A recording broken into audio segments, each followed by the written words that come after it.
It's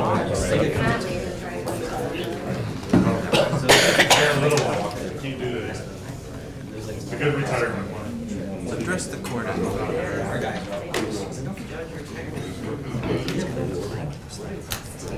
He told me that. I'm not going to ask you anymore. Good evening. Now, calling the meeting to order. Please join us for the Pledge of Allegiance. I pledge Allegiance to the flag of the United States of America and to the republic for which it stands, one nation, under God, indivisible, with liberty and justice for all.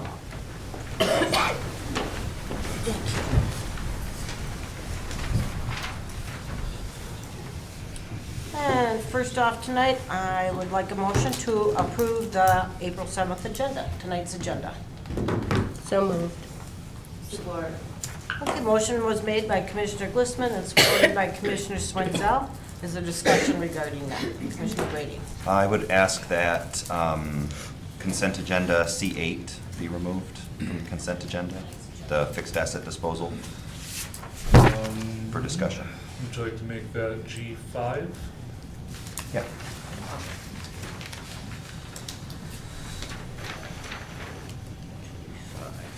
The motion have to be amended? Who made the motion? Commissioner Brady. I would also like to, I guess, gauge the interest of the commission on special assessments and marijuana tax allocation. So if not adding that to the agenda, then I guess I can handle it during commissioner comment, but it seemed more appropriate to me to put it on the agenda. Would you like me just to make it a city manager discussion item? We can talk about it at that point. That'd be good. Special assessment and marijuana money Yep. allocation. Yep.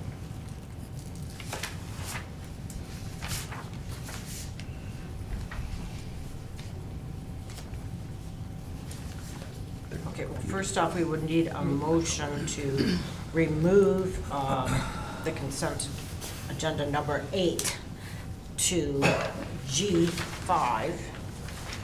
Number 8, G5. There's already a motion on the table. Whose Yes, motion? there is. Do you want to? Your motion might change. Ms. Glissman, would you adopt that proposed change? Oh, I see, because Friendly. I As see part of what your you're talking motion? about. Yeah, yes. Mr. Brady, do you accept that as a second? Yes. Madam Clerk, are you? It was Commissioner Ms. Swindell. Swindell was is the the I'm sorry, I second. apologize.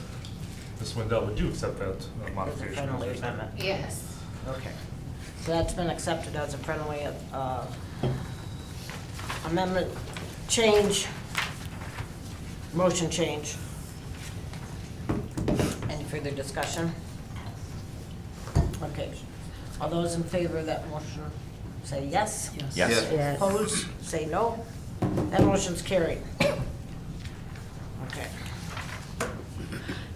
Now we can get to our presentation for the flock camera by Matt Wayne. Excellent, thank you very much. Thank you. Can everybody hear me okay if I stand here and present? Perfect. Yep. Well, good evening, everyone. My name is Matt Wayne. I'm a regional sales director with Flock Safety, and I've been with the company for about 3.5 years. Tonight, I'm going to speak to you a little bit about Flock Safety, what we do, how we do it, and some of the license plate recognition technology that our cameras have. I have a couple slides prepared tonight, and then I'm happy to answer any questions to the best of my ability. So the first thing I always like to start is why Flock Safety LPR, and you'll see the acronym LPR quite a bit, but that's license plate recognition. And the simple truth of it is that crime is difficult to solve. And I know that sounds very simple, but according to the FBI Unified Crime Report, there's a national average that 15% is the clearance rate for property crimes across the United States. And for violent crimes, there's a national average of about 50% clearance rate. And something that we've been able to identify is that 70%, sorry if I'm standing in front of it, 70% of crime involves a vehicle. So 70% of the time there's a vehicle involved. Now, what we're seeing along with this is something that we at Flock tend to call the policing paradox, where I get the privilege to work with a lot of police departments and communities, not only across Michigan, but across some of our other states in the United States. And what we're seeing when I have these conversations is that while law enforcement is a lot of times understaffed or struggling to find new recruits, having more retirements, resignments, meanwhile, vehicle thefts are up, crime tends to be up, and trust is needed now more than ever when it comes to policing in America. So you can see where there's a little bit of a paradox there. And what we've seen is that when you pair that current reality with the opportunity of leveraging some of this technology, that it really can serve as a force multiplier for local police departments and sheriff's offices. And what it does is it allows to be able to collect and distribute more objective evidence to law enforcement to be able to protect and solve crime quicker within a community. And I've worked with a lot of communities in Michigan. I myself, born and raised in Michigan, live in Metro Detroit area with my family, and happy to have these conversations and be very transparent about what the technology is and what it isn't. Because once we've implemented it in a lot of these communities, we're seeing the communities engage and support the technology once they're able to see the results. So I could have brought one of the cameras with me. I apologize, I did forget. But you can see right there, that's pretty simple what it looks like. It's about the size of a football. And then there's a solar panel on top of it, meaning that it's infrastructure free and that you can place these really wherever they make the most sense. You're not restricted to where we can run power to. There's no really expensive cost to run power to certain locations. As long as we've got adequate sunlight, we're able to put a camera in that location. And then depending on the right of way, if it's maintained by city, county, or MDOT, our team works to be able to get the appropriate permits to put the cameras in those locations with whatever protocols are in place with the permitting authority. With Flock Safety, it really is a subscription service where instead of selling a camera that we know with how our winters are, sometimes the weather can be a little bit, it can change at any moment. We had a little bit of snow today in April. With our subscription service, all of that maintenance is handled by our team. So installation, maintenance, permitting, training the police department, everything, if it's a software update, all of that gets included in the service. So there's really no maintenance or anything that's put on the city or the police department aside from being able to utilize the technology to the best ability. So what the technology does, and you'll see right there, is a photograph of a license plate, and that's specifically what it is. It's objective evidence, photograph of a license plate as a vehicle passes by the camera. It's, I mentioned infrastructure free, but it's 24/7 coverage. So whether the deployment makes sense to be a virtual gate around the city, major areas throughout the city, depending on what makes the most sense, those cameras are going to be there and provide coverage for law enforcement, regardless of day, time, hour, middle of the night, whether it's a well-lit area or it could be a country road in the middle of the night. The real-time alerts, this is something that's integrated into our system. So let's say there's an Amber Alert and a vehicle associated with an Amber Alert drives by the camera. Local police department is notified immediately that an Amber Alert vehicle comes through. Same thing could be a stolen vehicle from a neighboring city comes through. If that license plate is entered associated with that, the police department will be notified, hey, a stolen vehicle just entered into your community. Same goes for things like silver alerts. We had a situation in the Jackson area where there was an individual suffering from dementia, got into a vehicle and started driving. It hit on one of our cameras down in Ohio. So be able to identify where this person was going. Their family was very worried, be able to return them back to their family relatively quickly. And then I'll get a little bit deeper in this, but the ethically built, as you can imagine, we get a lot of questions around what the technology is, what it isn't. And we understand that privacy is something that's incredibly important. We want to make sure that we're respecting all the rights of privacy of the individuals while still providing law enforcement with the technology that's going to be effective for them to protect our communities. So there's no people recognition, no facial recognition, no speed tracking. This isn't going to be a red light camera. It's no indiscriminate evidence, or it is indiscriminate evidence. It's just objective evidence, photographs of license plates, so that the police department can be alerted proactively or be able to go back and search reactively in the case of investigations. One more thing I want to touch on is what we call our vehicle fingerprint. So a lot of times when individuals decide to commit a crime, they may cover up a license plate or remove a license plate. Our technology will actually be able to identify the type of vehicle, color, body type, window stickers or bumper stickers. So let's say if my vehicle drives past, it's going to say, oh, we're looking for a blue Chevy Silverado. It's not going to have my name attached to it. It's not going to have my address. It's just going to say this was a blue Chevy Silverado. Here's a photograph. Here's the license plate. It only provides a lead for law enforcement to then follow up on. So 3 ways that this technology can deter and eliminate crime. Obviously, we touched on a few of those. First is proactive, which we've seen be incredibly helpful, and that's the real-time alerts.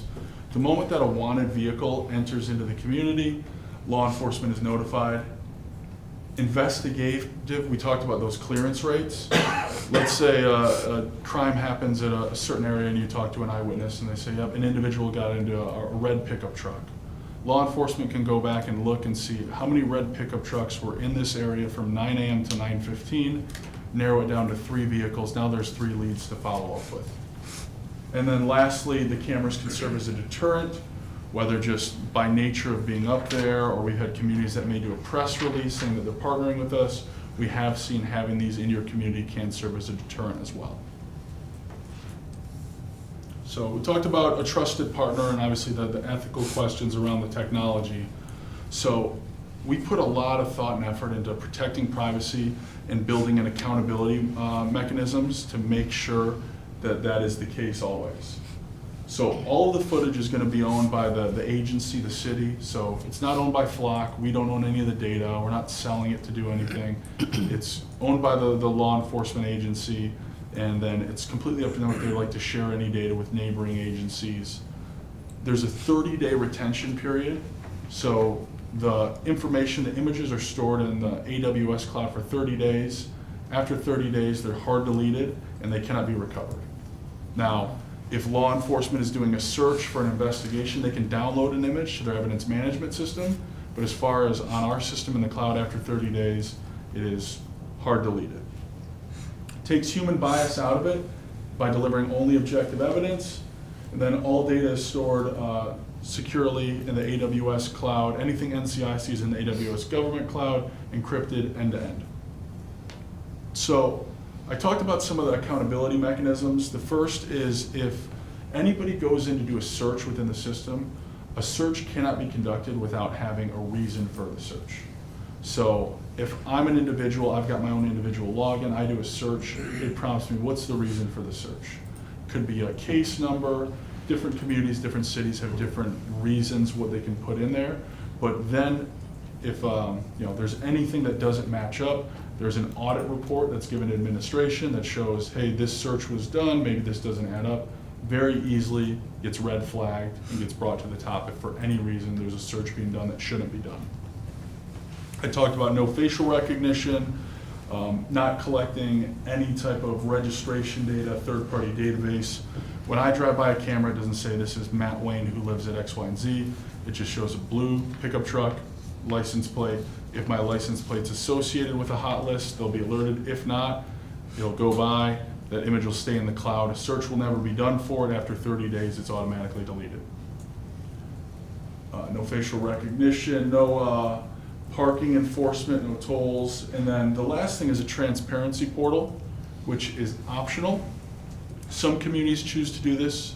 It is free, and we will build this for you. But essentially, it's just a public-facing website that shows what the technology is, what it isn't. Here's acceptable uses for it. Here's prohibited uses. Some link an LPR policy that the law enforcement agency has put in place. Some like to share successes as it comes through. So if that's something that you'd be interested in, that's something that comes along with the service as well. So already solving and preventing crime. So I'm just going to share a couple case studies and success stories locally and then nationally real quick. So we're partnering with over 125 law enforcement agencies in the state, including Michigan State Police, Flint PD, Detroit PD, Lansing PD, quite a few. And Dearborn, one of our partners, just announced a significant decrease in major crime in 2024. And in that article, they credit a lot of that to their investment in technology, and they're a great partner of ours. So some success stories. Again, this was, I say success story is how the technology works. Obviously, a lot of times the situations are not great situations. This was a hit and run that happened in the Flint area on April 22nd, 2024. When the police got there, they found a victim that was unfortunately deceased. The only thing they had to go off of was the type of vehicle that was being pulled by a trailer. They were able to go back, search the cameras, identify a suspect vehicle, and be able to solve the case. Same goes in Van Buren Township. This one was in the middle of the night. An individual was hit on the side of the road on I-94 Service Drive. When the police got there, the only thing they had to go by was some pieces of the vehicle. They were able to identify the type of vehicle based off of like a piece of the headlight that was there. Went back, searched the nearby camera for a vehicle that matched that description, found a vehicle that was there around that time frame, put out an alert. The next day it hit by a camera returning to the scene of the crime with front end damage to it. And Lieutenant Bazzi said that they never would have been able to solve this crime without flock safety. And then lastly, I'd like to share this one. This was the first Amber Alert that we ever solved as a company of flock safety. This happened back in August of 2020. A woman was pushing her stroller in her own neighborhood. A vehicle pulled up, 2 individuals got out of the car and tried to take the baby from the mother. After a struggle, they got the baby from the mother and they drove off. It was a very common vehicle in Metro Atlanta, called the police department. It was a maroon SUV. They said there's probably 20,000 of them in Metro Atlanta. Luckily, they had flock, were able to go back in, find a vehicle that matched that description, put it out as a hot list alert within our network. Later that day, that same vehicle hit in Carrollton, Georgia, about 45 minutes away. They were able to make a felony stop and arrest, return the baby to the mother by 6 p.m. that same day. They talked to us and they said that without the technology, likely the baby would have been transported. They did say that by the time they found the baby, the boy had been changed into girl's clothing. They were trying to get out of state as soon as possible, and luckily they were able to return the baby to the mother same day. I do want to say it's not always going to be criminal investigations. We talked about the dementia silver alert in Jackson, Michigan. A lot of times we have individuals who may be writing a note to their parents to commit harm to themselves. They take their parents' car, they put the license plate in, we're able to recover the individuals before things like that happen. There's a lot of daily uses. We've had a lot of great success across the country and across the state of Michigan. And I think that's all I have for you today. So I'm happy to answer any questions that you might have. Absolutely. Yeah. How many, thank you. How many cameras do you put out and where are they located? I'm thinking they gotta be low if you're getting license plates numbers. Yeah, so typically they're actually, you'd think that they would be lower, but for the angle, it's actually better if we hang them from about 8 to 12 feet up in the air and then angle them down. And that's better too, just because, not that people do tamper with them, but when they're a little bit higher up, they're out of the way. As far as how many, it really depends on the community. Depending on what makes the most sense, we work with the police department to see these are certain areas where maybe most resources are allocated. Could be entry points, exit points to a community. It could be major intersections. It just depends on what makes the most sense for that community. Do you base it on maybe population? It can be, anything can be population, it could be how large a community is, square footage, it could be based off of crime rate, it could be based off of a lot of different things depending on what our recommendation would be and where that placement would be. At the end of the day, it's up to the city and police department to finalize those locations. Yes? We've got some pretty high traffic count roads. So if this camera's on and operating and cars are driving down the road at full speed, how many license plates is it gonna get? So we have really 2 different cameras depending on how big the road is. So most roads, if it's like a 2-lane, it'll get 2 lanes one direction with our standard LPR up to about 70 miles per hour. Yeah. Then we have what we call our highway or long range version, which can get 3 lanes and can get up to 100 miles per hour. So we'll do like an assessment to see whether, it's 4 lanes and there's a median, if we have to do 2, if we can get it all with 1 camera. The thing with that is what we'll need to look at for heavy trafficked roads is how much traffic comes through on average daily, make sure we have adequate sunlight. And then with the winters we have here in Michigan, what we'll do is we'll have a couple external battery packs that we'll put on the bottom of the solar panel based on the amount of traffic. So if we get one of those beautiful weeks in Michigan where we don't see the sun for 12 days, it'll go to the external battery pack to make sure that it's powered. When the sun comes back out, it'll recharge the battery packs so we can minimize any downtime. Okay, so you're saying it'll get every license plate, 2 lanes, 2 lanes, 1 direction. up to 60 miles an hour? Up to 70. And it depends if it's like pitch black in the middle of a country road versus a pretty well lit area. But I would say about 70 miles per hour, 2 Okay, lanes. so it's not so much the amount of traffic, just what the camera can Yeah. see? It's going to be limited to like restrictions what you'd have for the naked eye. So let's say if I'm standing here, maybe there's like a bus or a semi-truck. Obviously, it probably is not going to get the second lane, but we can position it with normal traffic flow. Yeah. They'll be able to get both lanes. Any other questions I can help answer? Yeah. We kind of know the cost of the cameras. I'm wondering what the cost of your fee is annually to be set up with you guys. So that's all included in there as the subscription cost. So it is the cost per camera per year. The only additional cost is depending on the placement. So let's say if we want to put on an MDOT right-of-way, those are a lot of times the bigger thoroughfares, the main roads. MDOT does require a specific pole. If we're putting a pole in the ground, it's a little more expensive. But if there's like a city-owned pole that we're able to co-locate on, we can do that. We still have to get the MDOT permit, we just don't have to. So it just basically depends on the location. But there's no other hidden fees to it besides the cost per camera per year. And then the only other thing could be if the camera fails by fault of its own, we'll come out, we'll replace it. If it gets damaged or vandalized, or most common is like it gets hit by a car, we'll come out and replace it. There could be a replacement cost, though, depending on the damage to the camera and the pole, solar panel, just the camera, whatever that might be. So is there an additional cost for maintenance and setup and all that? So there's a one-time cost for installation or implementation, as we call it, depending on if we can co-locate it to existing infrastructure or if we're putting a pole in the ground. And then depending on who maintains the right-of-way, it could be a different type of pole. As I said, MDOT requires a specific one. That's a one-time cost you pay at installation. After that, it falls off for the annual cost. It's just cost per camera per year. If there is something that happens to a camera that's not just regular maintenance, there could be a one-time, relocation or reinstallation cost, but nothing annual along with the annual cost of the camera. Will these cameras ever be capable of face recognition? No. Like these particular ones that you would be installing? These particular, I don't want to say never, I'm not one of the engineers, I don't believe so. They are specifically angled and positioned on major roadways to be faced towards the back of cameras. We don't put them by near crosswalks, things like that. It's areas where it's only traffic of vehicles leaving, and they're going to be specifically positioned to the backs of vehicles.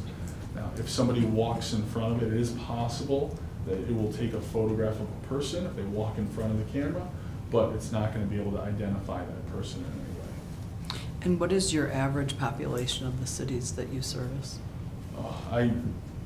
Or I could ask your largest or smallest. Yeah, the largest, so like Michigan State Police is a customer, Detroit Police is a customer, and then we've got, in Michigan, there's some small cities and townships that are, maybe. So that, and you said that they can share them with neighboring agencies. When you say agencies, does it mean only other police departments, or could they share that with another fire department or another city? Police departments who have access to Flock City. Okay, only. Yes. Okay. Any other questions I can help answer? Who makes the cameras, the actual lenses and all that stuff? So I don't want to speak completely out of turn. I know our team manufactures them. We've got a couple different plants. I'm not exactly sure where they're manufactured. We just opened up a new warehouse. I think we're good for now. Thank you very much for Thank you. I think we're good for now. Thank you very much for Thank you so much for your time. I appreciate it. Sorry, Chief. Madam Mayor, just to speak on this topic, so I started looking into this about, I'm a boots on the ground kind of guy. I did the demo, I scoped the demo, I spoke to the reps, but I needed to see it firsthand. So I went over to Davison Township. I think they just installed 26 of them over there. 20. And he was just like, I never would have guessed it until I seen it with my own eyes. And he went through the software with me and what it looks like on the computer screen and the technology on it. So I spoke with those guys. I spoke with Flint PD, who I know the chief and deputy chief really well over there. They have, I don't even know, over 100 cameras out there. And what we're seeing too is Genesee County is getting these cameras. Oakland County is getting these cameras. I mean, at some point, these criminals are gonna realize, hey, there's no cameras, maybe out this way. And with what we have, 69 and the easy access of on and off, this is not a scare tactic by any means, but I'm just trying to think bigger picture and long term. Could it increase here? I don't know, but I think that's something we gotta think about. And, and I'm all about the community safety and, getting these crimes solved that we have. Matter of fact, we had one with an ATM last year, and we ended up picking it up on a flock camera in Genesee County, and now it's turned into a federal case because it got picked up in Ohio. It's an incredible tool. I think we'll find a lot of success with it here. Just from my perspective, and the things that I've seen and the research I've done. Madam Mayor, could I appreciate that comment. Could I expound on that just a little bit? Please. So obviously, Chief and I've had a number of discussions on this, and I back up what he says. I'm a recovering criminal defense attorney, and of course, one of the things I always hated was when the police had more and better evidence, right? I think this will lead to more and better evidence for the police department. I've obviously got my own concerns about, the same questions that we were talking about, facial recognition and, right to privacy and all those things. But, the numbers I've seen, the numbers that we've talked about are just, it's fascinating. And my suspicion is that after they see how successful it is here, you're going to see other communities in this county take after Flock as well. For the public, though, they're not being asked to approve of nothing today. This is simply a discussion for the future budget discussions, because this is an item that would be budgeted for in the future. Okay, Thank you. thank you. Okay, our next thing then would be a motion for approving the minutes. Commissioner Brady. Motion to approve the minutes of the regular meeting held March 17th, 2025. And supported. Motion was made by Commissioner Brady and supported by Commissioner Petrie. Any discussion on that motion? Okay, hearing none then, all those in favor say yes. Yes. Yes. Opposed, say no. Motion's carried. Okay, now to public comments. Just raise your hand if you'd like to make a comment. Mindy. Good evening, my name is Mindy Schwab, and I am a member of the Downtown Development Authority. And we have some exciting things to share with you tonight. I'll take these, just take one and pass them down.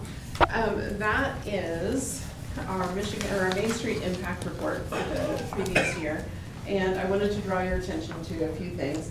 First of all, on the front page, you'll see that we had 218,000 visitors to the downtown area last year, which is pretty exciting.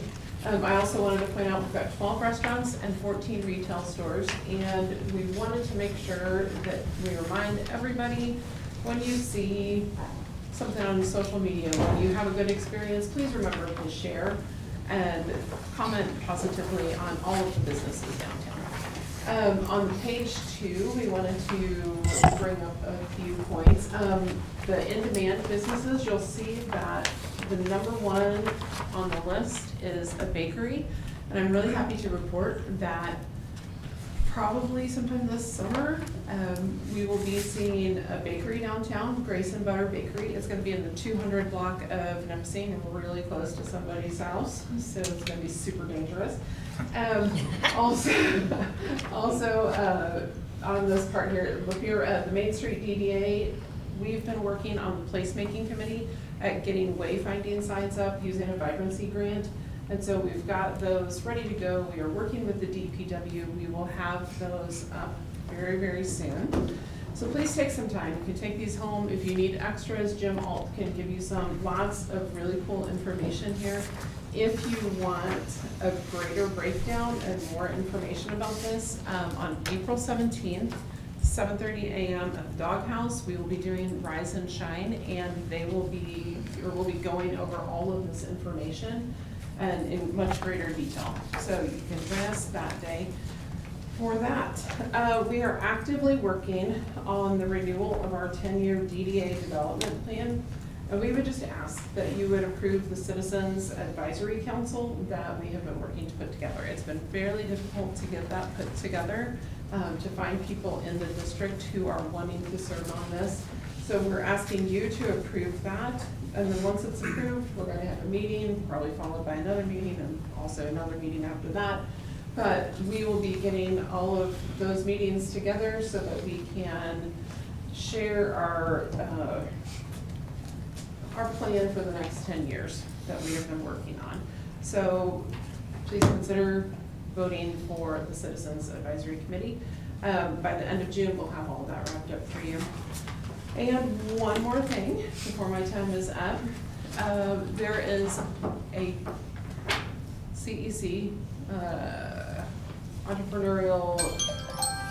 Community Entrepreneurial Conference, and of course I forgot what the CEC stands for, May 29th and 30th. That's coming up right here in downtown Lapeer. Lots of good stuff if you are an entrepreneur. The last day for the early bird discount is today. So if you get right home, you can sign up and have a cheaper rate. Tomorrow it will be more expensive. So, Thank you. thank you. Thank you.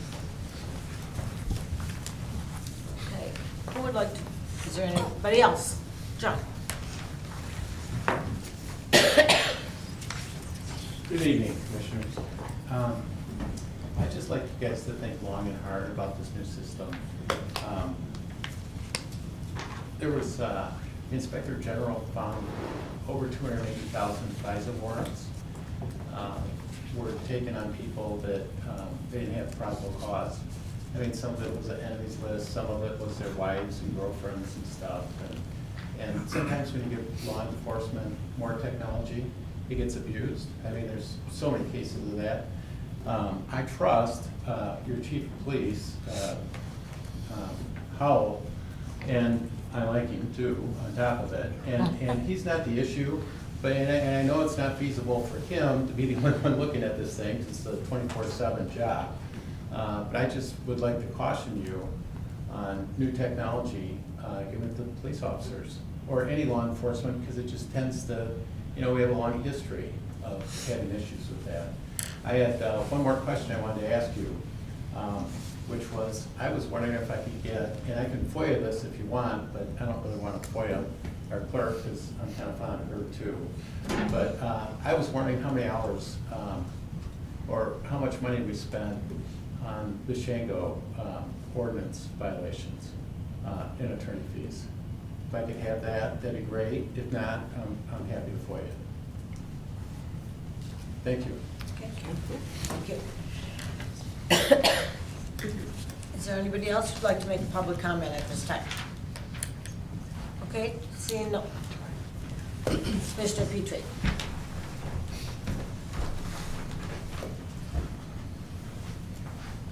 Dear Heavenly Father, we invite your Holy Spirit here.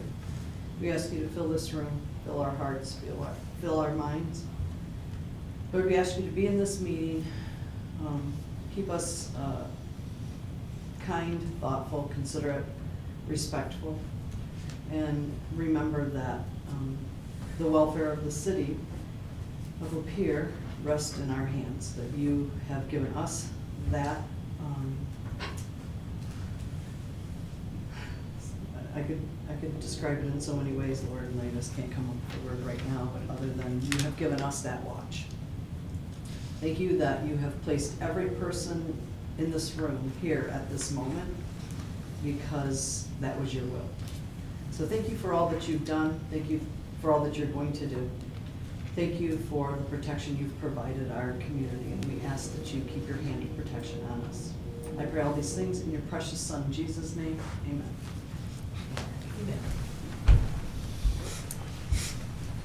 Okay, now for consent agenda. Motion would be in order.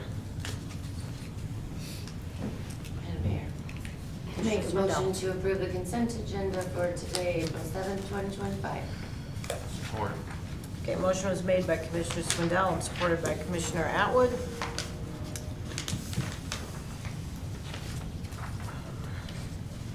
So, all those in favor say yes. Yes. Yes. Opposed, say no.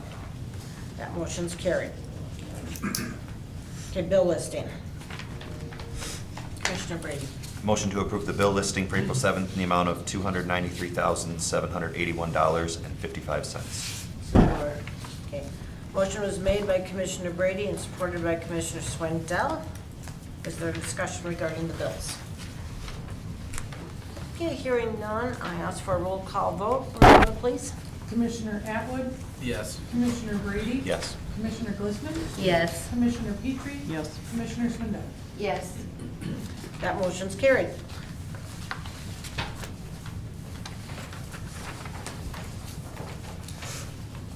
Okay, next item is under administrative reports for the annual fair housing resolution. Madam Mayor, Commissioner Swindell. make a motion to adopt the resolution to approve the fair housing policy. Is there support? Support. Motion was made by Commissioner Swindell and supported by Commissioner Atwood. Is there discussion regarding that motion?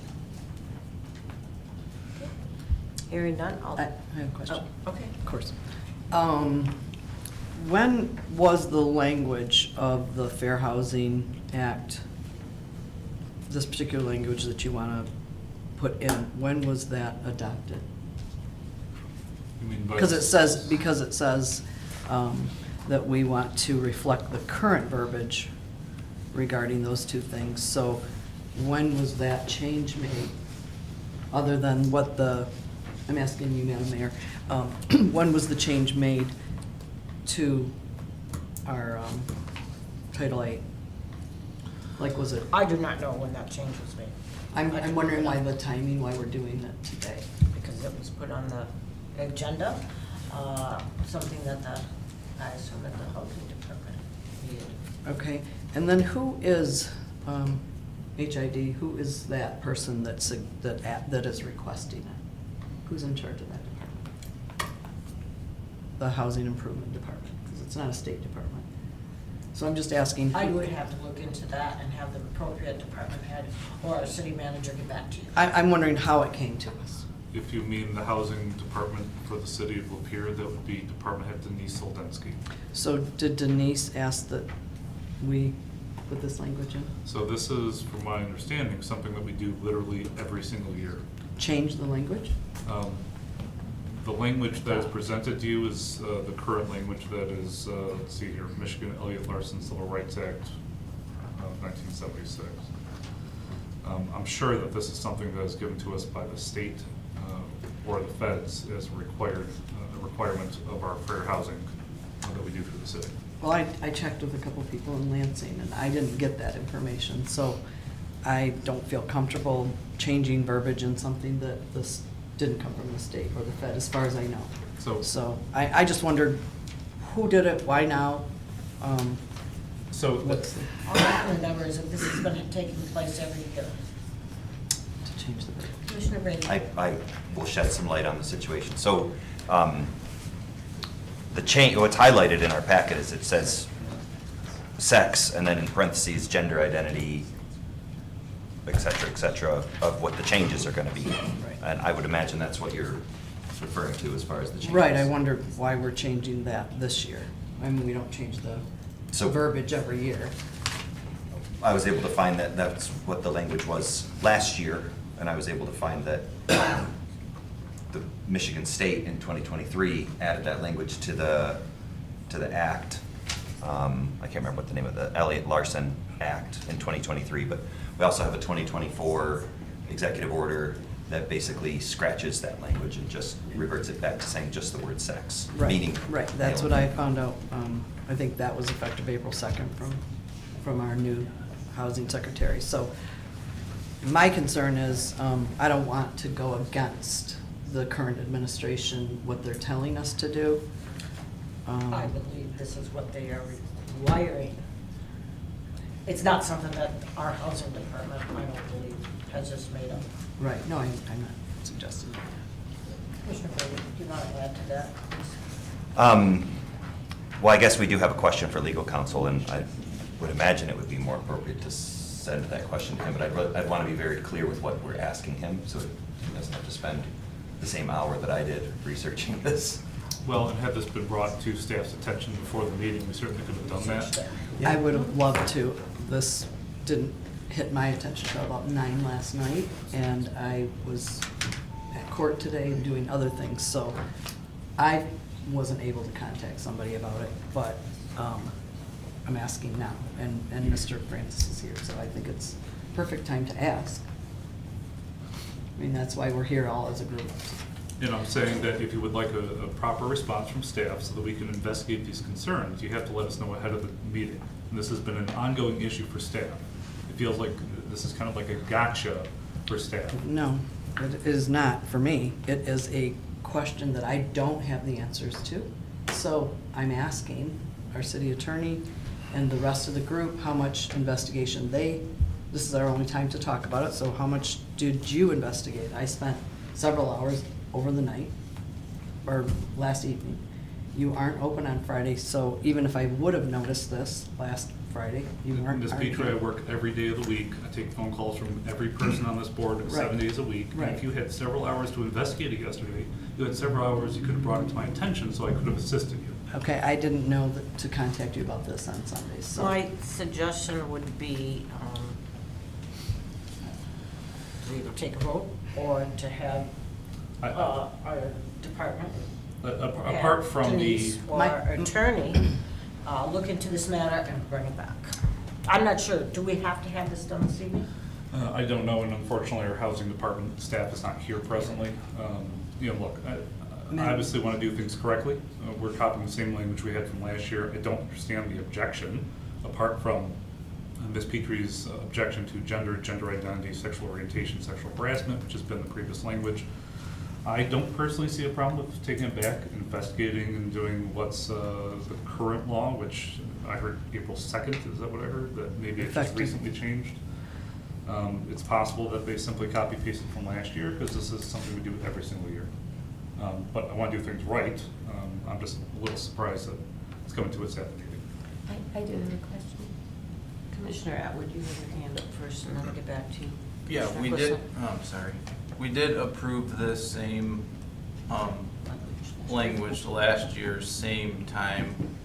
The only difference I saw was the sexual harassment verbiage. That was not in last year's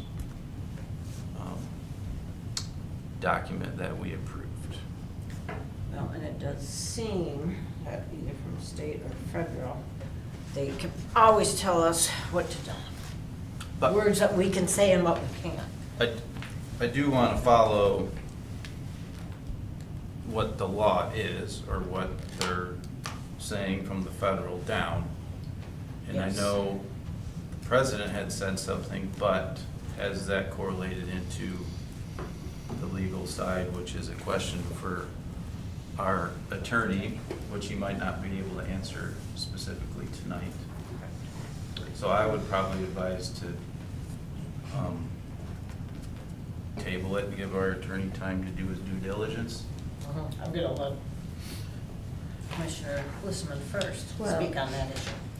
Commissioner Atwood actually answered my question, because the way I was reading it, I thought that it was originally race, color, national origin, religion, sex, age, height, weight, familiar status, marital status, and disability. And the information and classification within the parentheses, I thought was something new. So that's what I wanted to have clarified because of the way it was written. And I don't remember doing this last year. And you say you do it every year. I don't remember doing this last year at all. Now, the elephant in the room is that these classifications are very political. And we are supposed to be nonpartisan. So I'm thinking we should wait and see what the federal government is bringing down, because we've already heard that the federal government is different than it was under the Biden administration. And I would recommend that we table this till we get the correct answers. I'm going to let Commissioner Brady speak next. I'm speaking for a second time. I don't know if you wanted to see if Mrs. Swindell wanted to go before me. I believe Okay. your hand was up after Commissioner Glissman. To be clear, I think what needs to be seen is whether we're going, because this resolution states something from the federal and something from the state, and we're gonna find that they talk past each other, whether our language as a local body needs to reflect one or other, or whether it can just reflect its own.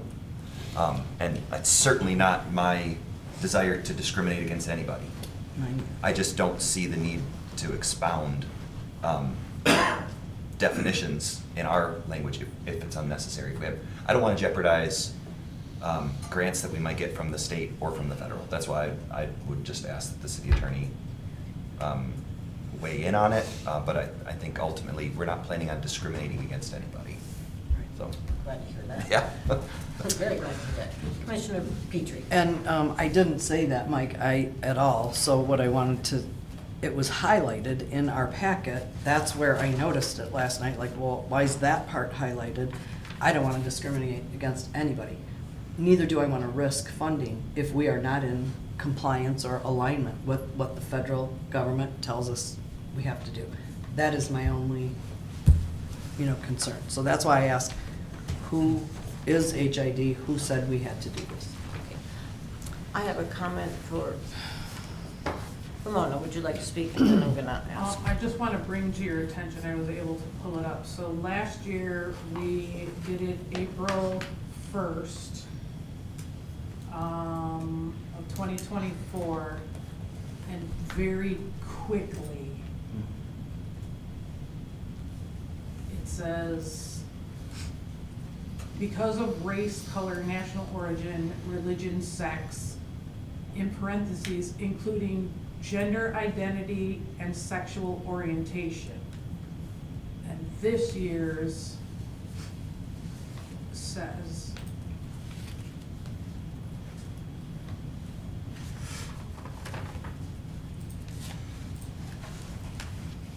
sexual harassment is the only two words that were added, is what it appears. Do you have the vote results on that? Yep, give them just a minute.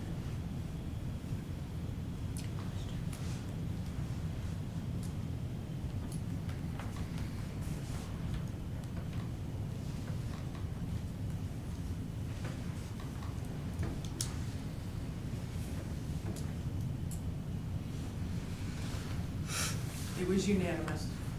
All in favor? Okay. And all members present? Correct. Okay. Mr. Francis, do you have anything that you could add to I our would need- discussion this evening? Obviously, you need to Yeah, investigate and see what we're I talking need to know about. the impetus of the request and do a little bit of digging, and I'm happy to do that if that's what Commissioner would like, but I don't have a response tonight, no. Okay, thank you. I guess, All right. like I said earlier, we just want to do what's right, we want to do what's legal. I'm just, we want to do it right the first time, and if there were these concerns, which it sounds like multiple people had, I just didn't hear about it. I would have liked the opportunity to do the research ahead of time so we could move it forward. But given the concern and the fact that we want to do things legal and that we have an excellent city attorney sitting over there probably best to table it, bring it back to the next meeting and make sure that we have things right. Okay, so then I would like to ask for a motion to table. Is there a Well, motion? I gotta rescind my second. She would have. Yes, yes. I'm not so sure that's the way that it works. But I guess we can discuss that another time. Sorry for speaking out of turn. Well, I've seen, that's been the practice that I've seen, is that there's two different ways you could resolve it. You can either withdraw your motion, or you can take the vote and then vote against it, and then come up with a new motion. I'm pretty sure you could just table a motion that's out there. I mean, the motion's out there, it can sit there, we're gonna just wait until. I thought that's we what come we've back done to in it. the past, was to, As a subsidiary motion, that could work Yeah. too. Which would then, the clerk would have to maintain in her records that there is a motion on the table for when it comes back.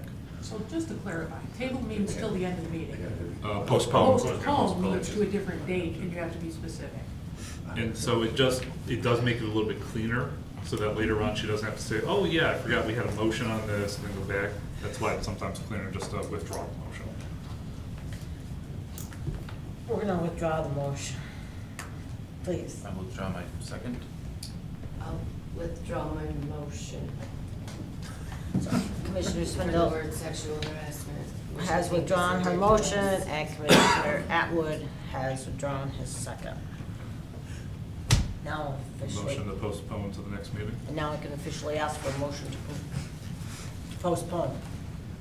Someone. I'll make a motion to postpone until the next official meeting. Support. To get Oh, information from sorry. our attorney. The next official meeting would be the budget. The next regular meeting. Next regular City scheduled. Commission meeting. So that we will be able to have that information from our city attorney. Correct. Okay, so motion has been on the floor. Commissioner Atwood, is there support for that? Might, but he mumbled through it. Hey, I got it out there. I support. So, Madam Clerk, are you satisfied by the motion? she got it. You didn't understand? Motion I was gotcha. made by Commissioner Atwood, supported by Commissioner Brady. Well, I didn't have it Table. I didn't have it written down, so I had to come up Johnny. Further there's no further discussion, right? Okay. So all those in favor of the motion to table, say aye, yes. Yes. Yes. Yes. Opposed, say no. Motion's carried. Sorry, Madam Mayor, you said table and then postpone. Postpone. We got it. The clerk was, She I knows. just want to make sure. I'm being pedantic. Yeah. Pedantic, I haven't heard that. The next in a one long is the time. downtown right-of-way license. Madam Mayor, Commissioner Swindell. make a motion to approve the 9 downtown right-of-way licenses as presented. Support.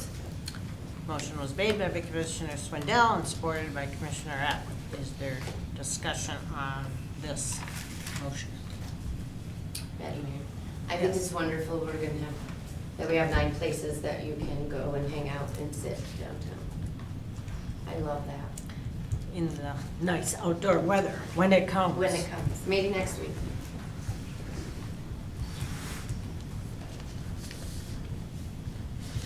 Any other discussions? The only thing I'd add is that the license does give the city the right to force removal if necessary. And as you guys know, part of what we're budgeting for is some work on the sidewalks this year. So it's possible we may just ask these people to move their stuff around for a couple of days while we. Temporarily. Yeah. Okay, so all those in favor of the motion? Yes. Yes. Opposed, say no. Motion's carried. Next is the DeMille Boulevard, Oakdale grounds, and Mount Hope Cemetery grounds mowing agreement. Madam Mayor, Commissioner Swindell. make a motion to approve the ground maintenance agreement for DeMille Boulevard, Oakdale Grounds, and Mount Hope Cemetery with Green Meadows Landscape, Inc. for the 25, 26, 27 seasons, not to exceed $12,500 annually for DeMille Boulevard and Oakdale Ground, and $32,750 annually for Mount Hope Cemetery, and authorize the mayor and city manager to sign the contracts.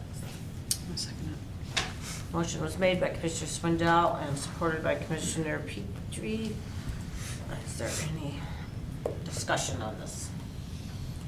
Only that Mr. Church, I think, was pretty satisfied with their services last year, which is why he's recommending approval this year. I would call that in his reports as well. Okay, all those in favor say yes. Yes. Opposed say no. That motion's carried. The next one is the Genesee Street, Main Street to Saginaw Street Road Diet Study and Pedestrian Crossing warrants. Madam Mayor, Commissioner Swindell. make a motion to approve the contract with Rowe Professional Services pedestrian crossing study in the amount of $2,900 for traffic data collection and road diet study in the amount of $5,800 for Genesee Street between Main Street and Saginaw Street, and authorize the city manager to sign all necessary documents. And is there support? Support. Motion was made by Commissioner Swindell and supported by Commissioner Brady. Madam Mayor, before you move any forward, Mr. Paul Muir is in the audience. He's the city's engineer. He might be able to answer any questions the board has. I certainly can call on Paul if any of the commissioners, I think we should ask. Well, do any of the commissioners have any questions for Mr. O'Meara from Rowe Engineering before we vote on this motion? Good evening. Hi, thanks for coming and answering our questions, because I always have them. Where exactly, if they did a crosswalk or something, where exactly on that street would that go? We're envisioning them at a low point by Calhoun in front of the Hungry Howie's. That's So, flat, but there's a lot of visibility there. okay. And if they did if they did 3 lanes and would the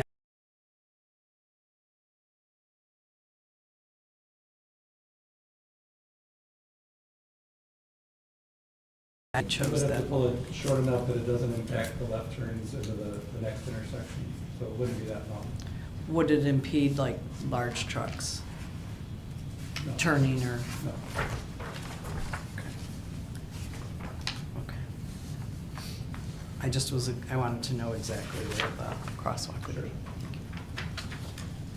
Any other questions? No? I mean, I look forward to seeing the data and see how many Right, vehicles what are the- actually going through there. Right. I what do the- notice in like, in areas where you go from 2 lanes to 1, it's like the race begins to get ahead of the other car before it, Right. goes to the 1 lane. I see it, it happens right in front Across of my 24. work all the time on Oh, the city roads. yes, down there, yeah. And then I see it a lot heading towards Metamora as well. It's like NASCAR. Everyone's trying to get ahead of each other to go the same speed limit. So it'll be interesting to see the The data. Yeah. Commissioner Brady. Yeah, I echo that. I think, that location makes a lot of sense to me, but people aren't going to be necessarily crossing there because it is that 4-lane road. So I'm curious, if we see, well, nobody crosses there. I can tell you why. It's because it's hard to cross. That's the best spot for it. But I think this part is crucial for our tunnel to somewhere. Like if the tunnel to somewhere can come out into Crampton Park and get up to downtown, then it goes somewhere, right? We don't just want it to get to the park. We want you to be able to get, from Tilted all the way down to the bike trails is going to be used all the time.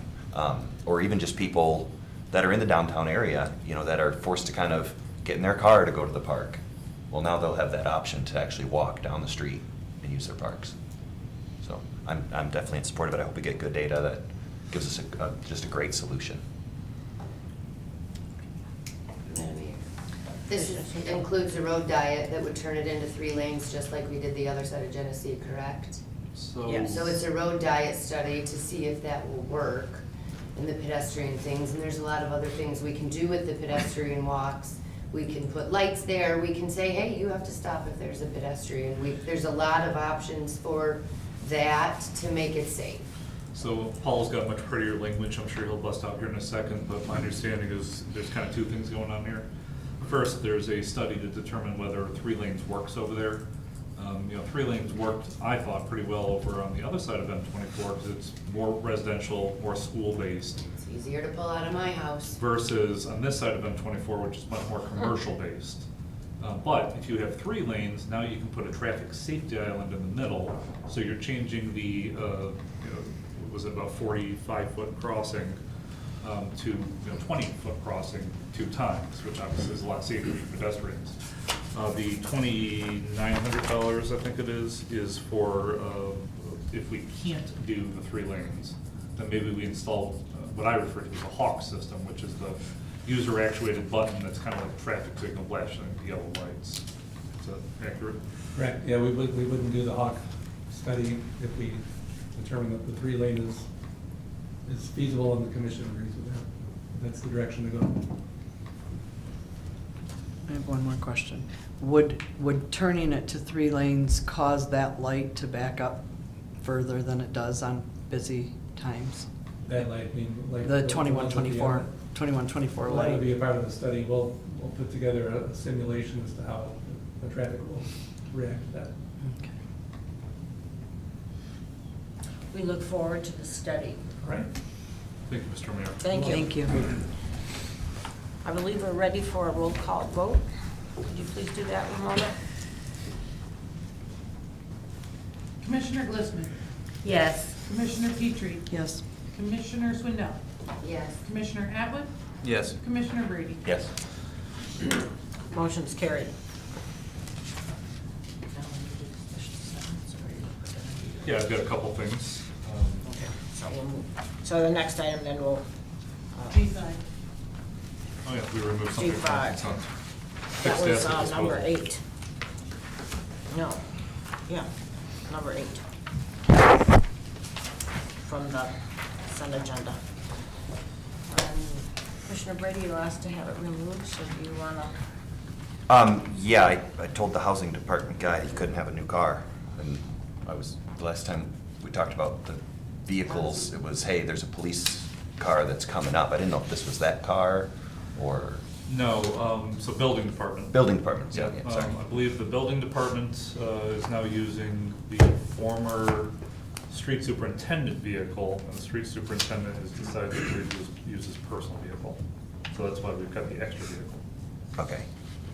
These vehicles appear to be in pretty good condition. Is there nowhere else for us to use them? I mean, this is one of those things where, you know, you only need so many vehicles. You don't want to have vehicles just laying around. We'd much rather have the money to be invested into newer vehicles or whatever other purposes we might have. And part of it is also we're moving away from Ford Explorers. We're going towards the Chevy Tahoes, I think.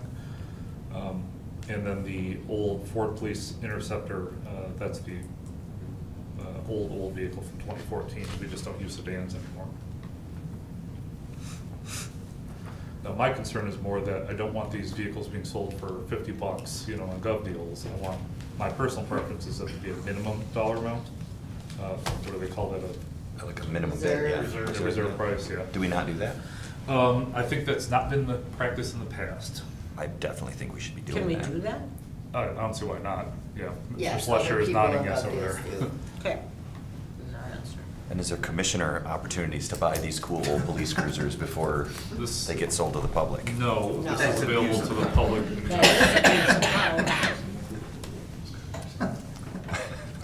You're asking for a You know friend. that Asking for a it's not friend. done. Do you need a new car? No, I don't need a new car. Okay, is there any other discussion regarding that? Item. Commissioner Atwood? Also, sometimes when these vehicles get older, it's harder to get replacement parts. Yeah, the If mechanic. they're involved in the vehicle or even mechanical stuff, every once in a while. And sometimes they have a lot of miles. So, okay, well, motion, then after discussion, We didn't have a I motion, guess I don't that- think. I'll make a motion. I was just gonna say, we need a motion. So, Commissioner Brady, I'll make a motion for the fixed asset disposal of the 2020 Ford Police Interceptor Utility and the 2014 Ford Police Interceptor Sedan to be sold Support. as usual. to be sold as usual, or as on GovDot. deal. You approve the As presented. fixed asset disposal? Yes, approving the fixed asset disposal. Very good. That's tough, I'm Is there sorry, support? Josh. Rescind my Support. previous. So motion was made by Commissioner Brady and supported by Commissioner Glissman. Because I know a lot about cars. All those in favor say yes. Yes. Yes. Opposed, say no. Motion's carried. No. Okay, thank you. Now to our city manager's report. Mr. Brady, you want me to get into your special assessments thing first or last? Let's do it. So I guess I would bring to the commission's attention the special assessment policy and marijuana money allocation. This is something that I've been working primarily with Mr. Brady on, but, both this commission and the previous commission had expressed concerns about the city's special assessment policy. The city has also been a little bit, has changed its mind a few times about what we do with marijuana money. So I'll let Mr. Brady speak for himself, but, the discussions we've had were about, are there ways to minimize the impact of special assessments on the citizens? And can we use marijuana money for at least part or whole of that? Is that accurate? Mhm. Mr. Brady, would you like to continue? Yeah, I'm just looking at it like, we obviously are only gonna have so many income streams.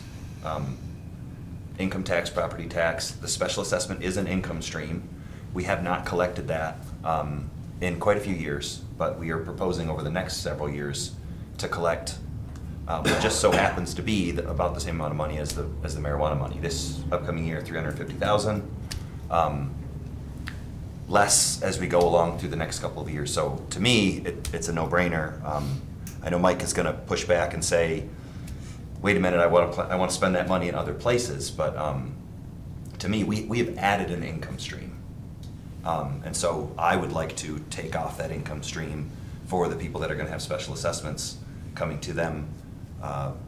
Specifically, I would say it should be replacement projects, not new build projects. See, I don't know how much into the weeds we necessarily want to get into this. I was more just looking for interest. Is this something we want to pursue? Is this something we want to tell our city manager that he needs to finish? Or am I just crazy and I'm the only one and you guys can tell me, no, that's not what we want to do? But I think existing projects that need to be redone, local and major streets, basically whatever was going to get paid for by resident property owners, that marijuana money would first go to that cost. And then after that, really could decide, because like this next year it's going to be $350,000, but the following year we budgeted like $150 on the CIP. So what happens to the money after we've spent 150 on what on the CIP? on the special assessments that we're going to do next year, or that we plan to do next year? That we're gonna charge residents. Right. So we've got projects lined up for next year. Right. And we're planning on collecting $150,000 next year from residents. But just in that year, so that's only in the first year, right? Because it's usually spread over 10, correct? Yes. Well, This is like the whole amount of money, and then they would pay it over time, is my understanding. yeah, so what we would do is we, at the beginning of the project, here's the initial assessment for the whole district, and then divide it by the number of properties. So you have the full dollar amount of what the contribution from the special assessment district would be, which could be paid up front by marijuana money, but as I will push back, you're eliminating an income stream, because it's not like we're, lining our pockets with marijuana money. That money goes towards the purchase of vehicles. It goes towards all sorts of other things that we do. Now it does, Well, Currently. yes. that's- currently. I mean, it has gone to other things. The commission has changed its mind a few Yeah. times. But, we're not being frivolous with it. I agree. My counter proposal would be not to eliminate the special assessments, but to do two things in particular. First, take a certain amount of the marijuana money, because I agree with your philosophy that, we have this income stream, we should be doing something nice with, for our citizens. While buying a Vector truck is definitely something that's nice for the citizens, it's not something they see, right? So say $100,000 off the top, that goes right towards whatever special assessment might be, put on a project each year. Then also have a cap. So, you know, some projects, special assessments, $200 a year. I personally believe that's a very reasonable amount to ask somebody to pay to have brand-new roads or brand-new sidewalks in front of their house. But there are some special assessments that can be $500–600. That's a lot of money for a citizen. And I think you should be able to cap that at some dollar amount so that it never goes above that. The number I've been floating is $365, $1 per day for having fresh roads in front of your house. And that would be the proposal that I would put together, but obviously I want to do what the commission wants. And keep in mind, you know, I understand that there's politics involved. We want the citizens to be happy, but sometimes our job isn't necessarily to make them happy, but to make the unpopular decision as well. Because ultimately, we certainly can get rid of special assessments. We can charge off all the dollar amounts. But now we're going to be doing 20, 30, 40% fewer roads in the future. And the complaint right now is we don't do enough roads. So it's that balancing act of special assessments, more roads, no special assessments, much fewer roads. It seems to me like this takes a lot of recording the different information, getting the actual figures. Is this something that we should actually put off till next week for a budget meeting, or, which I think, or handle this evening? Commissioner Brady, you've got your hand up. Yeah, Mr. Womack and I have had a couple of different discussions about this. Knowing that we're going into the budget and that this is gonna impact the top line of the budget was the reason I was kind of putting some heat to it today. Oh, sure. And if the you know, the will of the commission is that, no, we're not interested in this, then that's fine, but I've told him 2 or 3 times, Mr. Atwood and I told Mike that this is something we'd like to see. We're just 2 people, I'm just one person. He's got to listen to the voice of 5 people here, so I guess what I'm asking for is, should we be trying to do something like this, or are we steering away from something like this? So that I can stop thinking about it. Well, for what it's worth. I think it's good to look into it. Yeah. What do you want to do for special assessments? We have talked about it for a long time. Yeah. I'm not sure. I think the budget is the good time to talk about it. Well, we do have, I believe, 2 special assessment districts that we're anticipating the next year. I think maybe a good place to start would be to take, you know, the 2 counter proposals, and of course we can end up somewhere else, right? But at least work out the numbers for what would happen with each proposal, both from a bottom line perspective, top line, bottom line, from a, you know, budgetary perspective, but also what it would do to impact the citizens.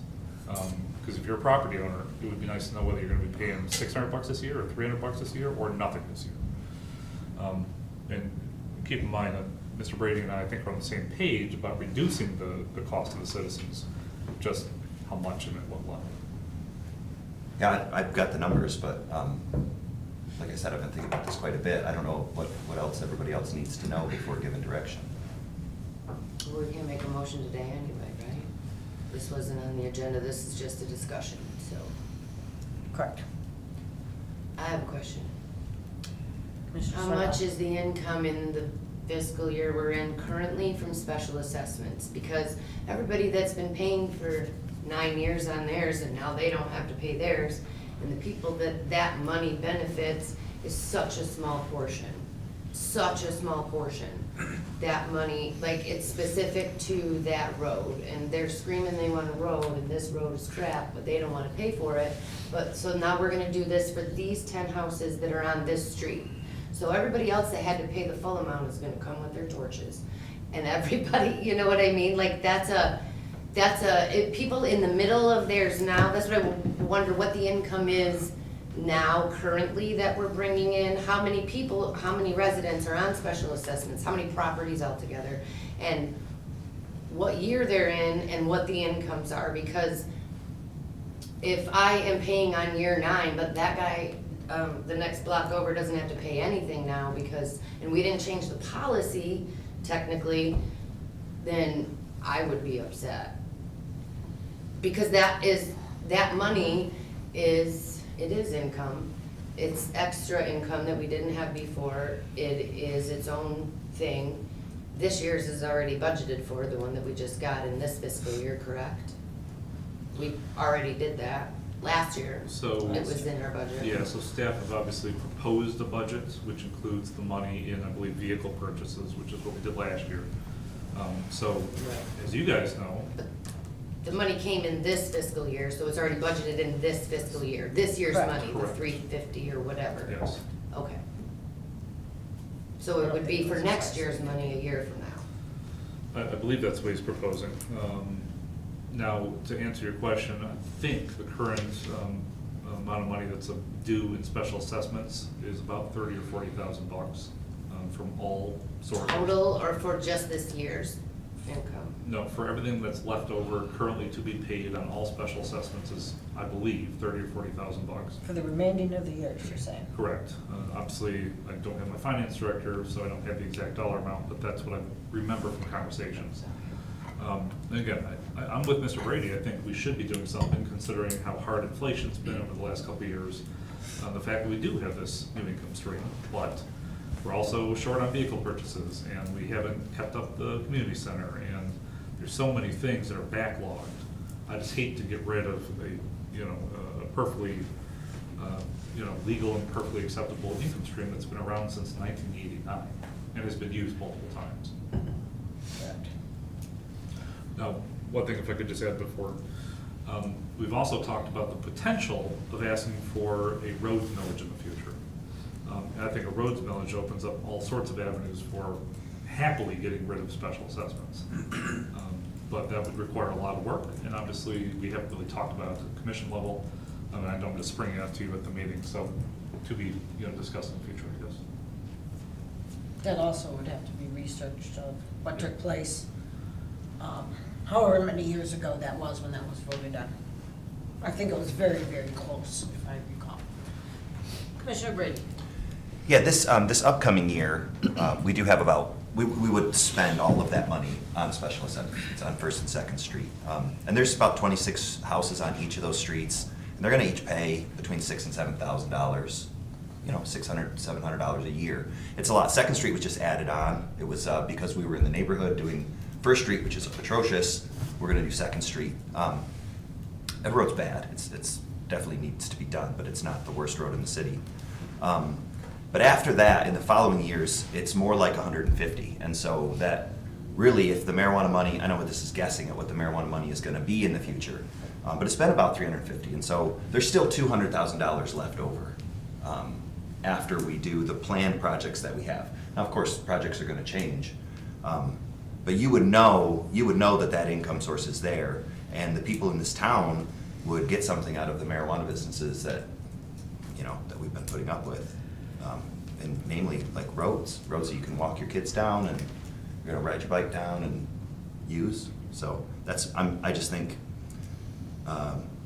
this is just an absolute no-brainer to me. And I'm asking who else is with me to say, yes, Mike, put together the proposal, let's move this forward. And I think we should do it before the budget, because if I don't know what the budget numbers are gonna be, how am I supposed to vote on the budget in the future? So that's my piece. I've spoken 3 or 4 times. You mean do it now, you're saying before the budget, or have Yeah. the final discussion at the budget? We can have. During our budget. Yeah, we can have the final discussion. Conversations. But right now, I've talked to Mike a few times, and the same conversation that him and I have just had, we've had 3 times, 4 times probably. And you guys can all tell me to sit down and be quiet. I will sit down and be quiet. But if you think this is a good idea, please speak up and say, yep, let's go do that. Commissioner Petrie? I think it is a good idea. I think Mike has some great points. I think you have some great points. And if we can combine those so that the community sees that we are trying to use that money for their everyday well-being, I think it's important that they see it's not just for recreational things. It just can't be. It has to be for useful things. And so I think this is because people don't, like when First and Second Street people find out they're assessed, they're gonna be like, what? What are my taxes? What are my property taxes? I know you Well, you don't feel that way. well, right, that's what I'm saying. We pay an income tax here, and a lot of cities don't, and we pay a property tax. And so when they get an assessment on top of that, people are going, wait, how is that fair? So I think this is anything that we can do to give money back to them, we should be doing. So just to be clear, again, we're not being frivolous with the money. We're currently I buying police didn't- cars, we're well- buying bucket trucks, we're buying a Vector truck with it. It's just, it's not something they see on the road in front of them. You know. Okay, Commissioner Glissman. Thank you. I like what Commissioner Brady has brought to the table. My only thing is I need to see this in writing. I mean, this was a lot of conversation and a lot of oral, conversation and talk, but I like to read it and study it and think about it. So I would like to see Stefan give me his proposal, and then City Manager Womack, if he doesn't agree with that, maybe send in a proposal and let me kind of look at those and put some real thought into it, because, and then maybe we can discuss this at the budget meeting or one of the meetings going forward. So there might be a kind compromise in the works, but I'm glad that Commissioner Brady brought this up. Another thing that's very important to consider is how are we gonna take care of the roads down the road? We need a 10-year, in my opinion, other cities have this, a 10-year plan on how many roads are gonna be done, and probably whose roads are gonna be done. Not just by residents either, and a whole plan. And that's gonna take a lot of doing, but it definitely needs to be taken a look at. I know that there's others that have this plan in the state of Michigan, so we certainly have some areas that we can take a look at to see if we want to do something similar to what they're doing. So, Commissioner, He was first. okay. Yeah, Commissioner when Allen. Brady first told me the idea, I had the same kind of concern that Commissioner Swindle had. Well, what about people who already paid it? Yeah. I think I asked him the same exact question. So I understand that aspect. I also understand that it is kind of a new income stream, but I also understand that we're talking less than 1% of our overall budget. I don't even know if it's 0.002% of our overall budget. But it's not, to me, that's like a short-term fix, if you want to call it a fix. But it's not a long-term fix for overall roads. I think we have about 40 miles of local and major streets.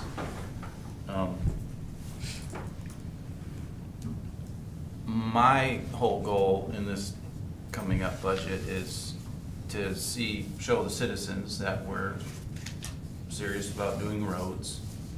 And hopefully, once they realize, they see what we're doing with the money that we have, and we're using it wisely, that perhaps we could entertain a millage for more of a long-term, sustainable, so we can start knocking out a lot of these roads that we do have. And just for clarification, I think that you said First and Second Street, $6,000 per year, Total. or you, So it'd be 600 a year. you mean 600 a year? Well, So they it'd usually be- spread it over 10 years. Yeah, because I think you said $6,000 per year. No, it I just wanted to clarify I that, think you so said if it's on YouTube and someone on First and Second Street sees, my gosh, it's gonna go up to $6,000 per Let year. me clarify then. So the initial assessment, just back of the napkin math, is that under current estimates, each property owner would be paying between $600 and $650 per year over Yeah. 10 years. Yeah, I just think I overheard him say $6,000 a year, and I could be wrong, but. The zero, the And, place value there matters quite a bit. Okay. and so I'm just asking, Commissioner Mike. Petrie? Yeah, if you have like a cap and you're saying 365, you would take the marijuana money that you could, and would we pull from another pool then? If it was a smaller amount, like what if it isn't 350? What if one year it's only 150? So then, but we've made this 365 a year. We would have to take it from a different source. Yeah, so again, keep in mind, I haven't written anything down, this is just part of the discussion we've had, is that 365 would be the cap. You would never pay more than 365, but if the special assessment's below 365, you paid the lower amount. Okay, okay. Sorry, one more thing. Just so you guys know, there's a bill package. Currently, it was passed in the House, it's on the Senate, so something to keep an eye on. It would increase our road funding here at our local level. So it's also something to consider and keep an eye on in the Senate. So bug Senator Daley. That's a plug. Okay, knock on his door. Commissioner Swindell, you want Without to raising speak? taxes. So everyone call Senator Daley and tell him what he wants on that bill. So, what we are gonna just redo the policy? Is that what we're looking at? Is that what you're trying to do? Just redo the policy? So we wouldn't redo the policy. The policy would still say they have to pay it, but we have this little side note that says, well, from year to year, if we feel like using the marijuana money for that, then you maybe don't have to pay it. Well, that last part's a little wishy-washy, but the last part would be the point that says that, yes, the marijuana money is going to go towards that. But only for this budget year. So if you don't change the policy, it's only for this budget year. that I'm we're proposing Going that. in to approve. Well, that was another thing we discussed, was this, But that does wouldn't be this the have a policy, sunset or that would not? only be the budget. Like, it would only be, that could change from year to year unless we change the policy about special assessments. And put that in there, right in the policy. Because we've looked at changing the policy a couple times and no one wanted to do that. Using specific money for a specific thing that is way less than 1% of our population that it will affect is really, I don't wanna say, we're gonna use this money and it's gonna benefit these 50 people only. That's it, just these 50 people. But someone might change their mind later, so the next 50 people might have to pay it with a different commission or whatever. If we're gonna make a policy change to do that, then that's a different conversation. I happen to agree. Madam Mayor? Brady. I just wonder how many people actually use the roller skating rink, or the ice skating rink. How many people actually use the disc golf course? And then, Thousands. No. it's my turn, thank you. Yeah, you can It's my look at turn, this. it's my turn, thank you. I had thought, what's the best way to propose this? Do we go and change the policy? Do we try to change the policy itself? Do we go to our ordinances and include this in the ordinances? I have it drafted as a resolution. I was advised by Mr. Womack that this could just be something that would be implemented by direction. This is the way we want you to spend that money. I like the idea of a resolution myself. I think that has a little bit more standing without getting into the policy itself, because the marijuana money may dry up in the future, and we may need to rely on that special assessment in the future. And I don't want to overstep anybody's toes and say, you paid, but now we're paying for it, and this, that, and the other. To me, this just makes sense that we could direct that money while it's coming in to be spent on this purpose. It's a stopgap. I agree with you, Josh. It's a stopgap. Hey, while we have this money, we're going to use it to cover the bills of a special assessment. But in the future, we absolutely need a better plan, right? I don't want to spend this money on roller skating rinks. And I don't mind that it's going into the general fund, but the people in this town have to put up with this industry, in a sense, and they can get a benefit from it if we do this. So, Madam Mayor, at this point, it's my opinion, sounds like Mr. Brady and I need to have a fourth conversation, and then maybe we put together some numbers for the commission to consider at the budget meeting. Yes. The legality of how to implement it, I think Mr. Francis and I can handle, but the meeting of the minds of exactly what proposal the board's going to adopt, I think, is the important first step. Is that fair? I'm just not sure that that's going to be productive, because we've had the same conversation 3 times. We're going to put together 2 different versions. Okay, like. And we'll present those both to the commission. hand you mine, I can hand this to you again, but this is my proposal. I'd like to get input from the board, but they need to see it. I can hand this out to them, and they can look at my proposal right now, or take it home with them, is what I'm saying. I just don't know that you and I need to get together. We need your side. Well, I was just gonna offer to help polish yours. You can, yes, that'd be great. Your version, or, you know, as you presented it, and my version, or option C. Yeah. But I want us to get it in front of us. Sure, I'm not being adversarial, I'm just I'm trying not to trying offer to two do that. different options. Wow, this is heated discussion tonight. I would like to look at the policy as well. And so Yeah. I think not right now. Sure. I think that if We can make copies after you the can make meeting. copies, get it to us in the next day, hopefully, or so, or certainly way before next Monday. So that we're prepared. We've had a lot of discussion, so kind of know where people feel.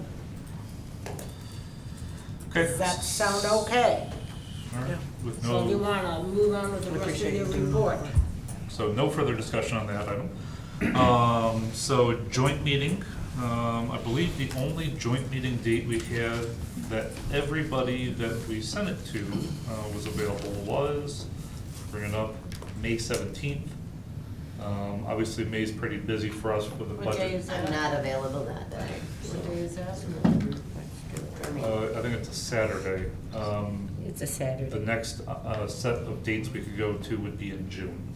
I don't believe there is a requirement that we hold this meeting on any particular day and time. But I believe, at least what I'm being told, is May 17th was the one that had either all or the most available. So we're happy to come back with another set of dates in June, the board would prefer. Anticipated time frame for that, like So- 9 to 11, or what are you talking? I mean, I'd probably say 10 to 12. But, you know, we're also trying to put 10 gallons into a 5-gallon hat. There's so much we can talk about, which I'll get into my next couple things here. So here, one of the things I did want to discuss at this joint meeting is, I've been calling it cheerleading for your community, but I'm going to start going by championing for your community. You know, one of the discussions I'd like to talk about is, you know, how can we move past some of the negativity?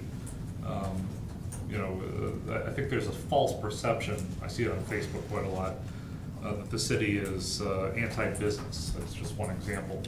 When in reality, I think we're very pro-business. We're getting more pro-business all the time. So one of the things I'm gonna ask you guys to talk about is different ways that we can promote a championing of your local community. Another thing that we're gonna talk about is, in the past, we've talked about very specific items of, well, let's pave this road, or let's fix this thing, right? And then you got stickers, and you put it next to the thing you thought was most important. I wanna move more to a higher level discussion. This is kind of more in line with our goals and objectives. And the lead discussion item will be, I would like my community to be blank. So the answer would be, I'd like my community to be more pedestrian friendly. So we're not asking you to identify where that crosswalk should be. We're asking you to identify what you think your community should be. That can then guide staff into more of a specifics for the future about how to address those concerns. So those are two things we're gonna talk about, the joint meeting. And then budget meeting start time. Ms. Sanchez helped me with that one. There was a small error. I think it's listed in your agenda as 4:30. It's actually 4 o'clock. So please do be on time for that budget meeting, 4 p.m. Do you have a date on that, Ms. Sanchez? It's Monday. Okay. What's the following one? What's the I second? wanna say the 24th, following week on Thursday. Yeah, it is on Thursday. Yeah, the 24th. I don't, It is. I just know that it's on. Following week on a Thursday. And at 4 also. That is correct. Okay. Yeah, that's all I have. Mike? Okay. Mr. Francis, do you have anything for us? No, not tonight, Mayor, thank you. Okay, thank you. Okay, now, next for unfinished business, I would like to reappoint under the cemetery board, Marge Alexander. Her term will be up, was up April 1st. So It'd be a 5-year term until April 1st, 2030. Excuse me, and I need 2 supports for that. Support? Support. Okay, so, meaning motions, Everybody's- Oh, you want a motion for that? official motion. I move that we appoint, that the mayor appoint Marge Alexander to the cemetery board. The term will expire April 1st, 2030. This is a reappointment request. So motion was made by Commissioner Glissman and supported by, Support. Commissioner Swindell. We're losing our audience. We better pep it up here, guys. Yeah, we are, and I'm losing my voice, and I haven't even been the one who's been talking much. Okay, then the next is appointments under the commissioner appointments, and so whichever commissioner would like to make a motion on that would be We great. have to vote. We have to vote. Oh, yeah, we have to vote. All those in favor of that first motion, say yes. Yes. Yes. Opposed, say no. That motion's carried. This meeting's getting so long, I forgot where I'm at. Madam Mayor, I would like to make a motion for the newly formed DDA Citizens District Council to appoint Richard Swab, Caitlin Bolin, Aaron Dixon, Seton Grassi, Rex Zebarth, Ashley House, Amber Atwood, and Zach Gibson for the length of the plan. And is there support? Support. Okay, motion was made by Commissioner Swindell and supported by Commissioner Brady to appoint the people that you mentioned to the DDA Citizens Council for the length of that plan. Commissioner Atwood. Question for the attorney. I'm under the educated assumption that I'm not able to vote on this because my wife is on the, Right, that'd be a conflict.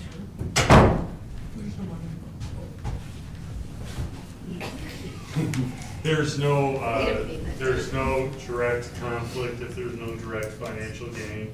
If you choose to, I think it's probably, I mean, you disclosed obviously the relationship and it's pretty clear on the record. But if you choose not to, I also wouldn't have an issue with that. what if we live in the DDA district? That does not matter.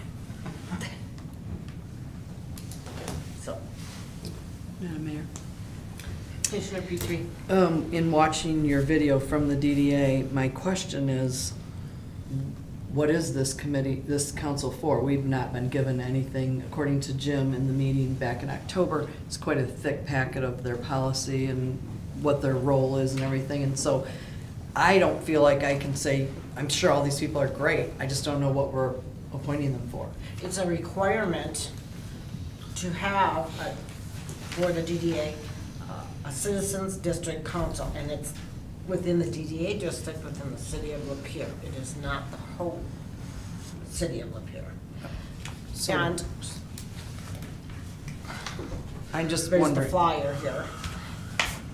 And you have the summaries in your packets from Mr. Alt regarding everything on this. So I could expand on that just a little bit. Go So, ahead. Under the DDA law, it says that anytime you have, I think it's more than 100 citizens living within the DDA district, because of course DDA districts are traditionally commercial, so you don't always have people living in them. But anytime you have more than 100 citizens living in the DDA district, you have to create this commission that's all citizens, which obviously can be very difficult to recruit people into because of the small number of people. And then they are consulted for certain things as part of the DDA law. That part I'm not 100% sure about, but I do know that's required as part of the DDA law. My understanding of this is that it's one meeting, and then it's done. Yeah, we didn't have one in my previous community, so we never had to call one. But So is that putting the cart And these before the people that horse? volunteer to do so. Right. They have to do it in order to move forward. Do what? Is this for a You- project that they're gonna be? no, Yeah. it's simply for the existence of the DDA itself. It's their input on the Citizens District Council for the DDA. And it says that we need 9 members, but there was only 8 here, right? I got the last application, the packet had already gone out to you, it'll be in the next one. I just wonder why now, because I think it was established according to my records, in 14? So 10 years ago, but why? Could you tell me why you're opposed to? Because I any of don't these know people what, I here? just, no, I'm not opposed to any of them. They're probably very qualified. I just don't know what we're appointing them to and what their role will be and what criteria or qualifications they need to do this. I don't know, I don't know. So I thought that So point. there's a citizen advisory committee for the actions of the DDA. Obvious ones would be something like the DDA sponsors the car cruise. And as a citizen living in the district, you are directly impacted by that because you have people taking up parking spaces, they're blocking the roadway, they've got loud engines. So at least speaking extemporaneously, not knowing the exact law, that's the kind of thing that you would say, hey, citizen advisory committee, you know. What do you think Yeah. about that? Now, do they have any can they say, no, you can't do that, DDA, or is it still gonna come to us, or does the This DDA is- say, too bad? So it's advisory. It's an So advisory I suspect they council. don't have it, but obviously DDAs are generally populated by business owners. Right. So they're looking out for their business interests. This is obviously a lookout for the citizen interests in the DDA district.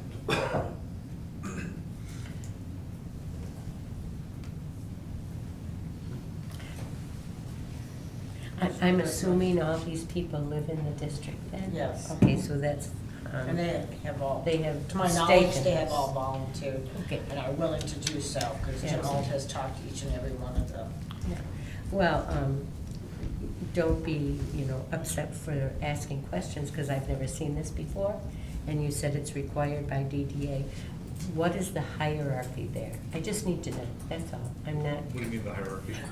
who requires it? It's in the law.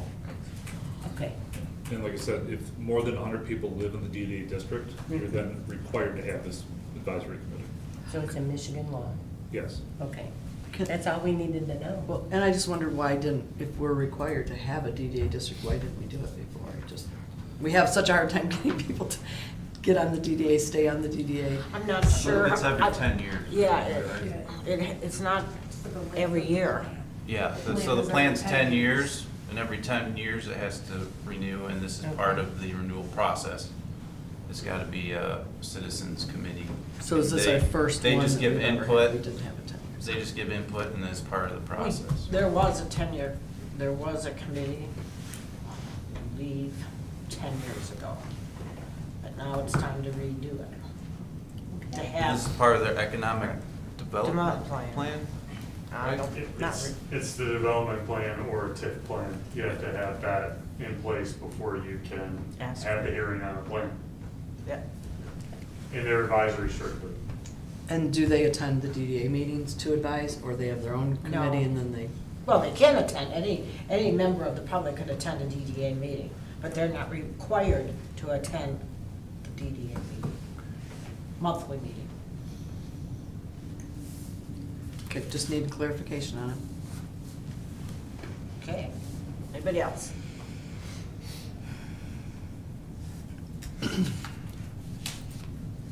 So, hearing none.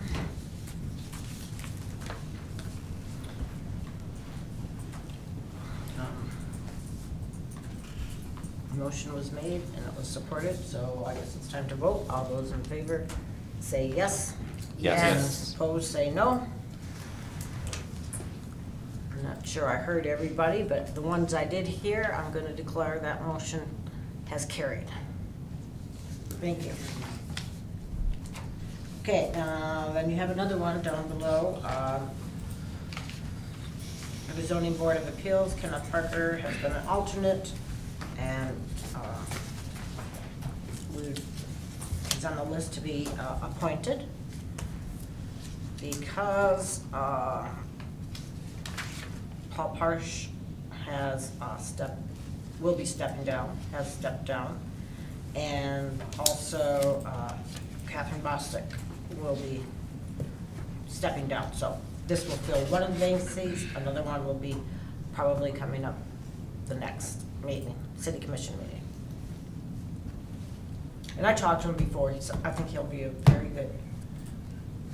I have a question. Did the, Mr. Parker, his resignation, did that come through already? Oh, harsh. Parsh, I'm sorry. It said that in the Okay. I didn't know if we had to. brief. if we I don't know if I had to copied Come all that. the way out, or we put somebody else in, but.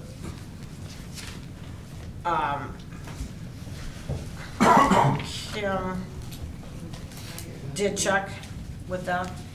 There was an email attachment. And he's not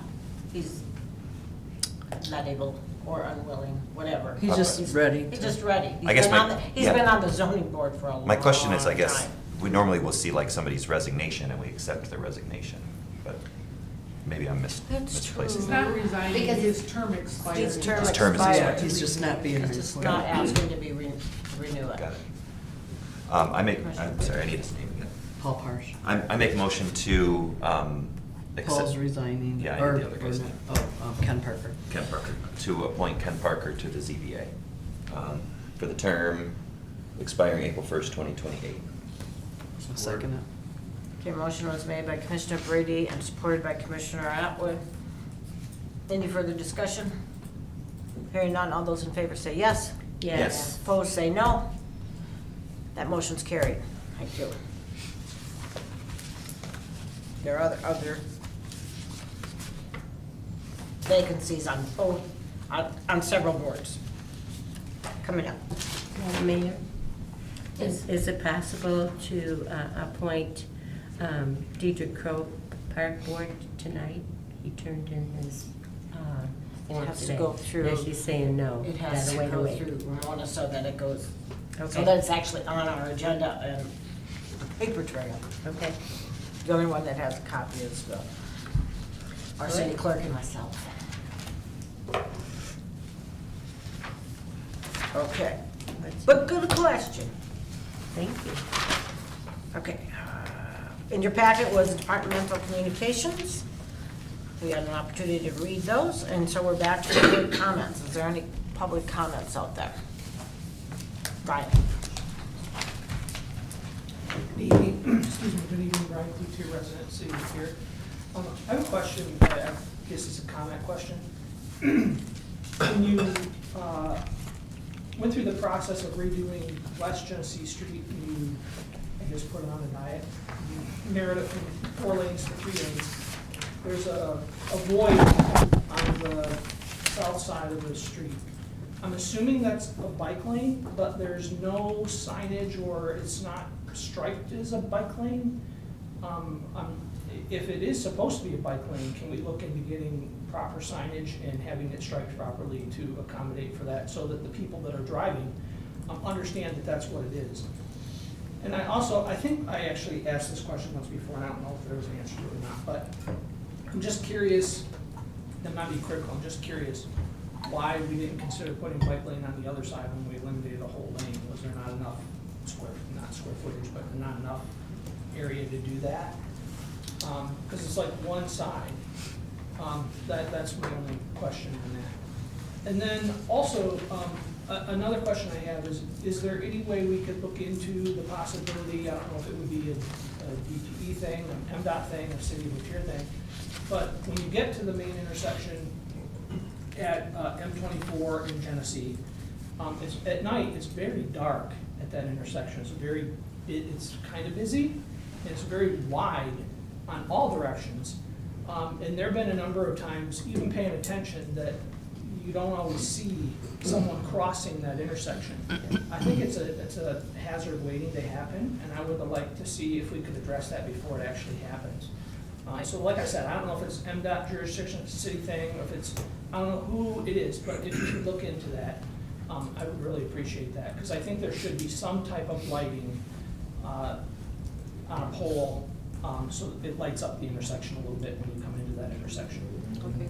I'll have our city manager get with you, and he'll work with our department heads that work with that. Yeah, we were already aware of that a month or 2 back, so. Okay, all right. Thank you. Thank you.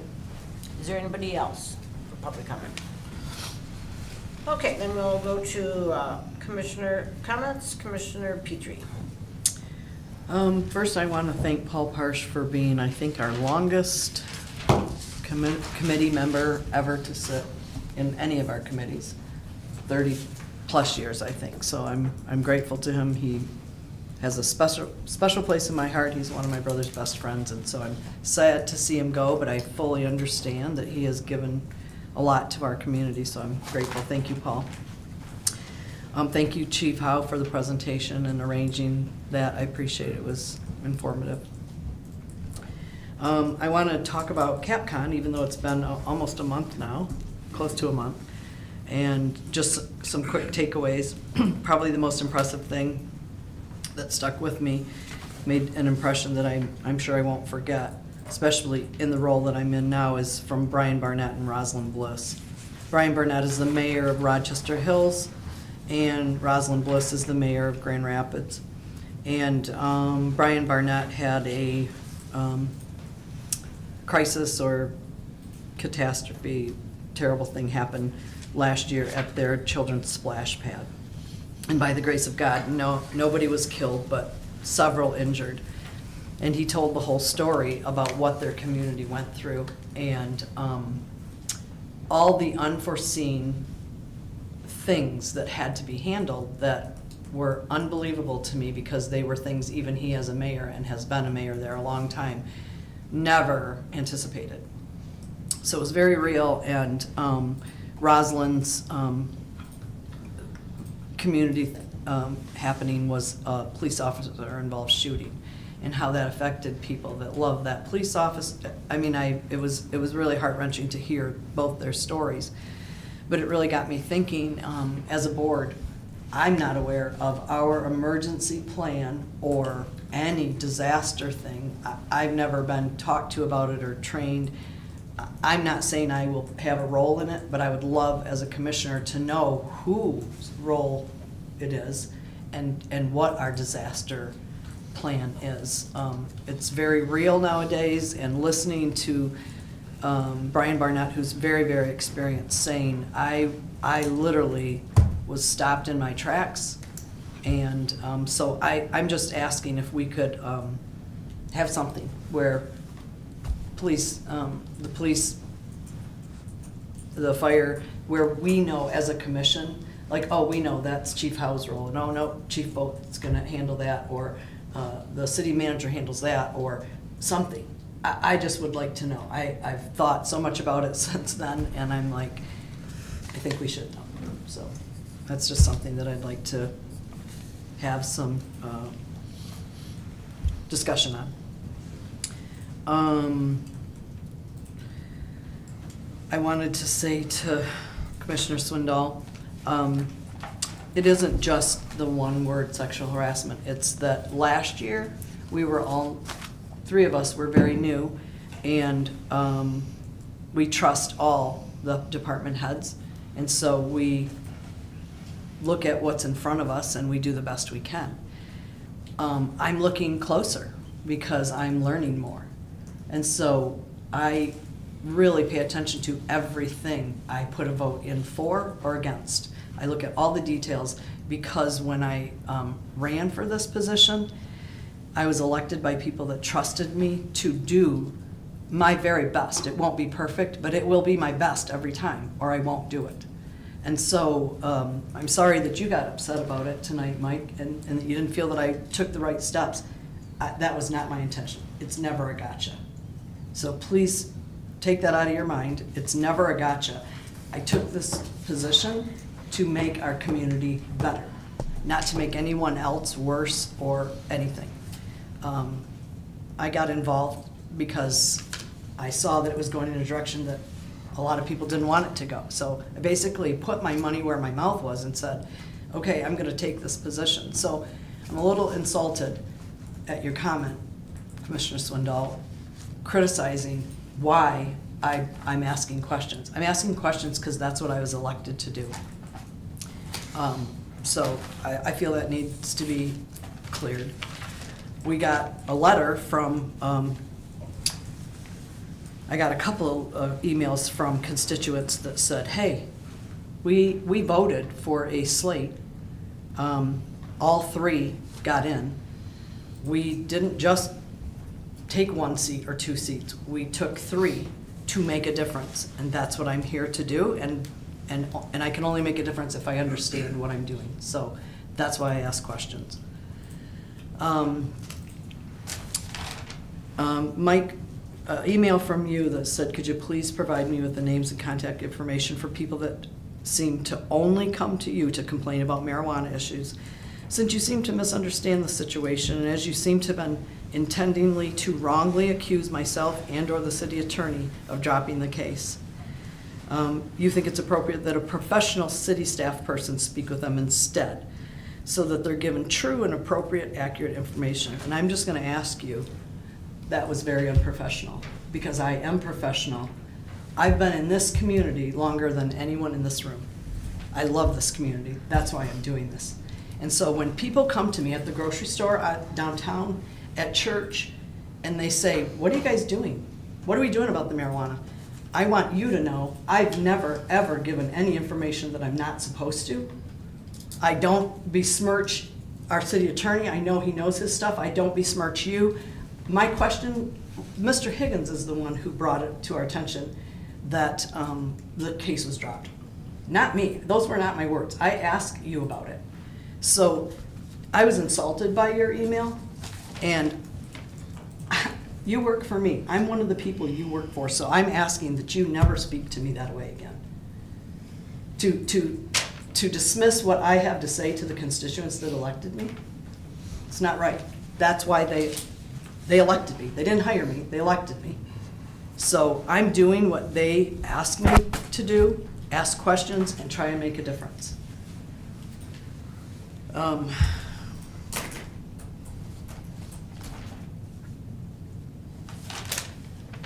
And staff, here's the other thing. I trust and appreciate every single one of you.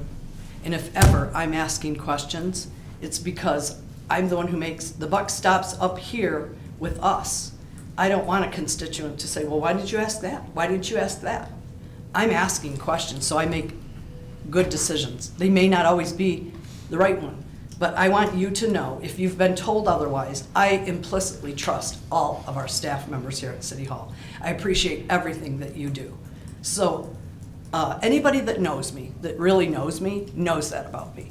I'm not here to cause division, cause anyone to lose their job. I'm here to do the best for our community. I utilize all your knowledge, your professionalism. So if you've been told otherwise, and I've been told you have, it did not come from me ever once. I've known most of you longer than a lot of you have known some of these staff members. I've paid my water bill here since 1990 in person. So I'm asking the division and the playing one against the other stops here. That's it. Commissioner Brady.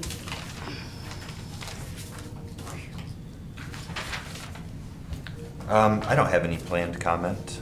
I would just say that I feel like as we're getting our feet under us as a commission, and as we have, hopes and dreams for the future, that I would encourage us all to have open dialogue.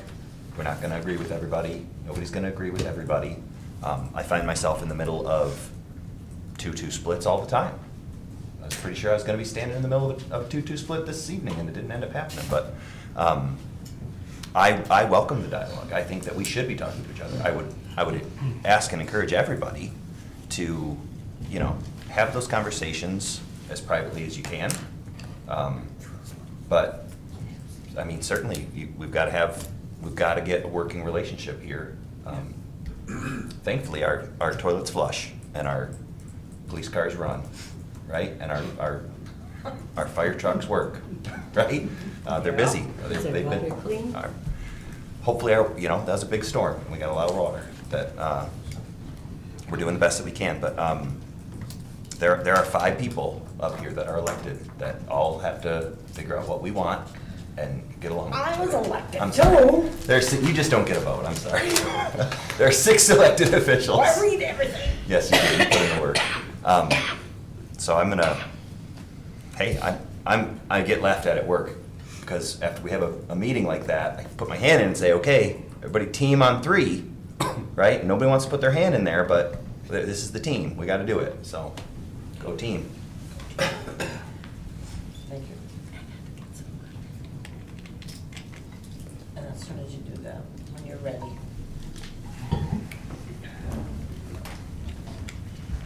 Thank you. Okay. Thank you, Commissioner. I apologize for the coughing. Wow, this is quite a night. Anyway, I have a few things that I wanted to talk about. Number one, I'm going to bring up Mayor Brian Barnett. Mayor Barnett is a personal friend of mine, and I have seen him for years govern the city of Rochester Hills. If you don't know this about him, after he was term limited, he has run as a write-in and has won a write-in 3 elections in a row. That's how well-loved he is and how efficient and what a great mayor he is. When we were at CapCon, he gave a phenomenal talk on what happened the day when the children were shot at in the park. And Commissioner Petrie brought up an important point in that we all need to know what's going on. For example, you could have a problem in the park, and the park personnel would have to know exactly what to do. So I would recommend that we invite Mayor Barnett into some kind of conference for all of the department heads and anyone else who would like to participate. He's a phenomenal speaker, and he will not bore you, but you will get such good information. The day that the children were shot in his park, he was with his brother in Lake Orion on the lake in his swimming trunks and a boat. And he got the phone call, and he had to immediately go. He showed up at that park in his swimming trunks and his flip-flops. But that's the kind of thing that could happen. We've seen it in schools. So I just really totally recommend that we talk to Mayor, have him in, get his recommendations. I'm sure we already have a plan in place, but I don't know it. And we're going to have to rely certainly on the police chief and the fire chief and our department heads. So that's my recommendation. I wasn't going to talk on that today, but Commissioner Petrie brought it up, and I thought I just want to tag on that. The other thing that I want to ask for, a request, is that our city manager look into getting us a really fine map. Every time I hear about all these streets and everything, I'm either on my phone or my computer trying to figure it out, or the black and white copies. We used to have a map, and it was okay, but I would like to have a map that showed all the cities. Now, I know that costs a lot of money. Perhaps if we have the stores or businesses who want to be placed on the map, that they would pay X amount of dollars for it. But I would like the city manager to look into getting us a city map that shows clearly, that I don't have to get a, what do you call it? Magnifying glass to see what's going on. So that's another recommendation I have.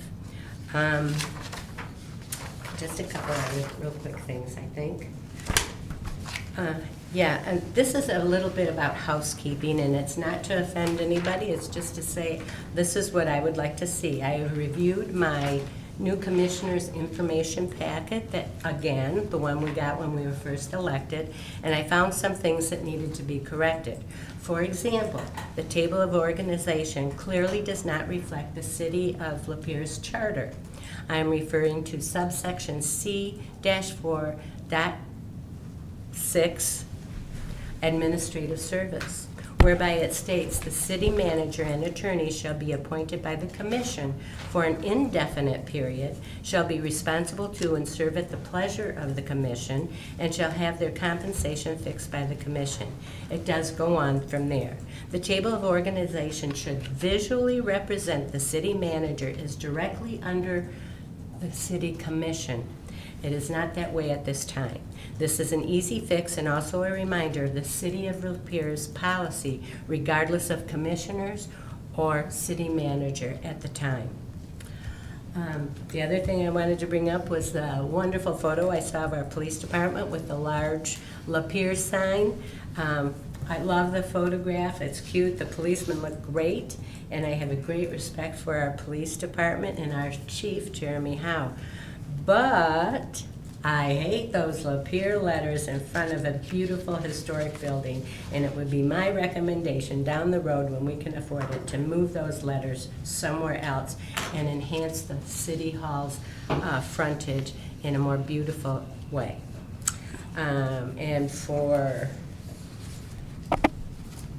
our city manager, Mr. Womack, this day in history, Lewis and Clark depart Fort Madden on their expedition, and I am a descendant of Lewis. Thank you, that's it, I'm done. Thank you. Commissioner Swindell? CapCon was pretty great, even though we didn't speak with our legislators at Yeah, breakfast. I learned a lot of things, and I'm looking into a lot of things, and gave me some new ideas and different ways to think about things. I love those conventions. Okay. Commissioner?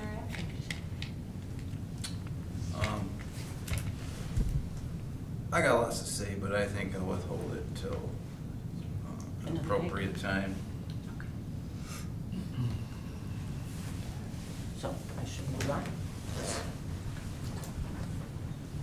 Mr. Womack, do you have any further things that you'd like to talk about? I think, similar to Mr. Adwood, I'm gonna be a champion for the community today, not hear dirty laundry at a public meeting, which is not appropriate for being a champion of your community. And I will defer the rest of my comment. Thank you. Okay. Great. Madam Mayor, just for the record, the video tonight stopped at 7:28. I'm not quite sure why the audio has continued. I'm going to check the backup file and see if it's just a live streaming issue or if it's an overall recording issue, just so we're Okay. aware. Thank you for letting us know that. Okay, for local events, it must be spring now, and then summer, because this is the first local event that I've been given for quite a while. Anyway, there will be a run for the Troops 5K run/walk, April 19th of this year at Roden Park at 8 a.m. So if you'd like to run or walk, please show up at Roden Park at 8 a.m. I would like to invite the commission on May 6th. I know this is a bad time, or could be a bad time, May 6th at 8 a.m. at the Dog House for a meeting under Community Heart and Soul Overview. Jim Alt and I have been working on setting up, or is working on setting up a evening meeting as well. This is a community-based project that will begin in 4 phases, a step-by-step process that brings our city residents together to identify and honor the unique character of our city. I've been working with Matt Jenkins, who is pretty much the head for the Michigan here, and then Bob Donahue and Jerry Detloff. And phase 1 is for everybody to get, once the group gets together, you can volunteer to do different phases. But phase 1 of the project is Heart and Soul teams are formed to build awareness, interest, and commitment in all segments of the community. Phase 2 is to connect where stories are gathered from residents, leading to the development of heart and soul statements that identify what matters most and reflect what they love about their towns. Phase 3 is a plan where the residents develop action plans to guide future town planning based on their heart and soul statements. In phase 4, heart and soul statements are officially adopted by the town and city councils, incorporated into comprehensive and other plans, and are used to guide future policies and decisions. Now this first meeting on May 6th at 8 the presentation. I believe all three of them will be there, Matt, Bob, and Jerry.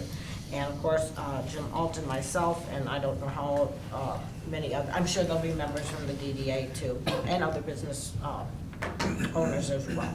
I really encourage you to be there. I think this is a fantastic program that will gather the information that I think that we want from, from our residents to see what they want for their community. Which 8 a.m. where? It's at the Jog House. I'm sorry if I didn't mention that, the Jog House downtown. So, I might make some copies of what I have, and maybe I can get it to you now so you can look at, or send out to you for your information. Not in a city packet, but just do it that way. Yeah, just email. Yeah. And I usually don't say too much, and I just gonna do this quickly because social media is not always the best avenue to get information out there. But I was, because this affects me directly and my husband and Mr. Womack, but there was comments made in an online newspaper that stated that that Mr. Womack was the one who suggested and hired Pivot Group to try to hire our ex-librarian. That is not true. I was there with my husband in Tennessee when he got the call from the previous librarian that she was stepping down. My husband had 2 weeks to try to find somebody before that happened. So he talked to Amy and they stated, she told him who and what company hired her. And so he had that information to contact them, which he did. But in our driving then up to Kentucky, I suggested, because I thought that the Pivot Group did a wonderful job for us, and he answered all of our questions that we had, including mine, and was very attentive. And that was why Pivot Group was asked. Now they both, well, there were, I believe, 3 companies that put in their bid. One was like at 25,000 plus, and another down at 10, and I'm not sure where the other one went. But it wasn't because Mr. Womack was the one who hired or said anything. And I don't say anything about the library, but that irritated me because I was there. And I also know who made the motion to hire the last Danelle Brigatti as well. But, and with that, there's no further, this has gotten really heated tonight, so now I'm heated. But with no further business on the agenda, this meeting is now adjourned. Thank you.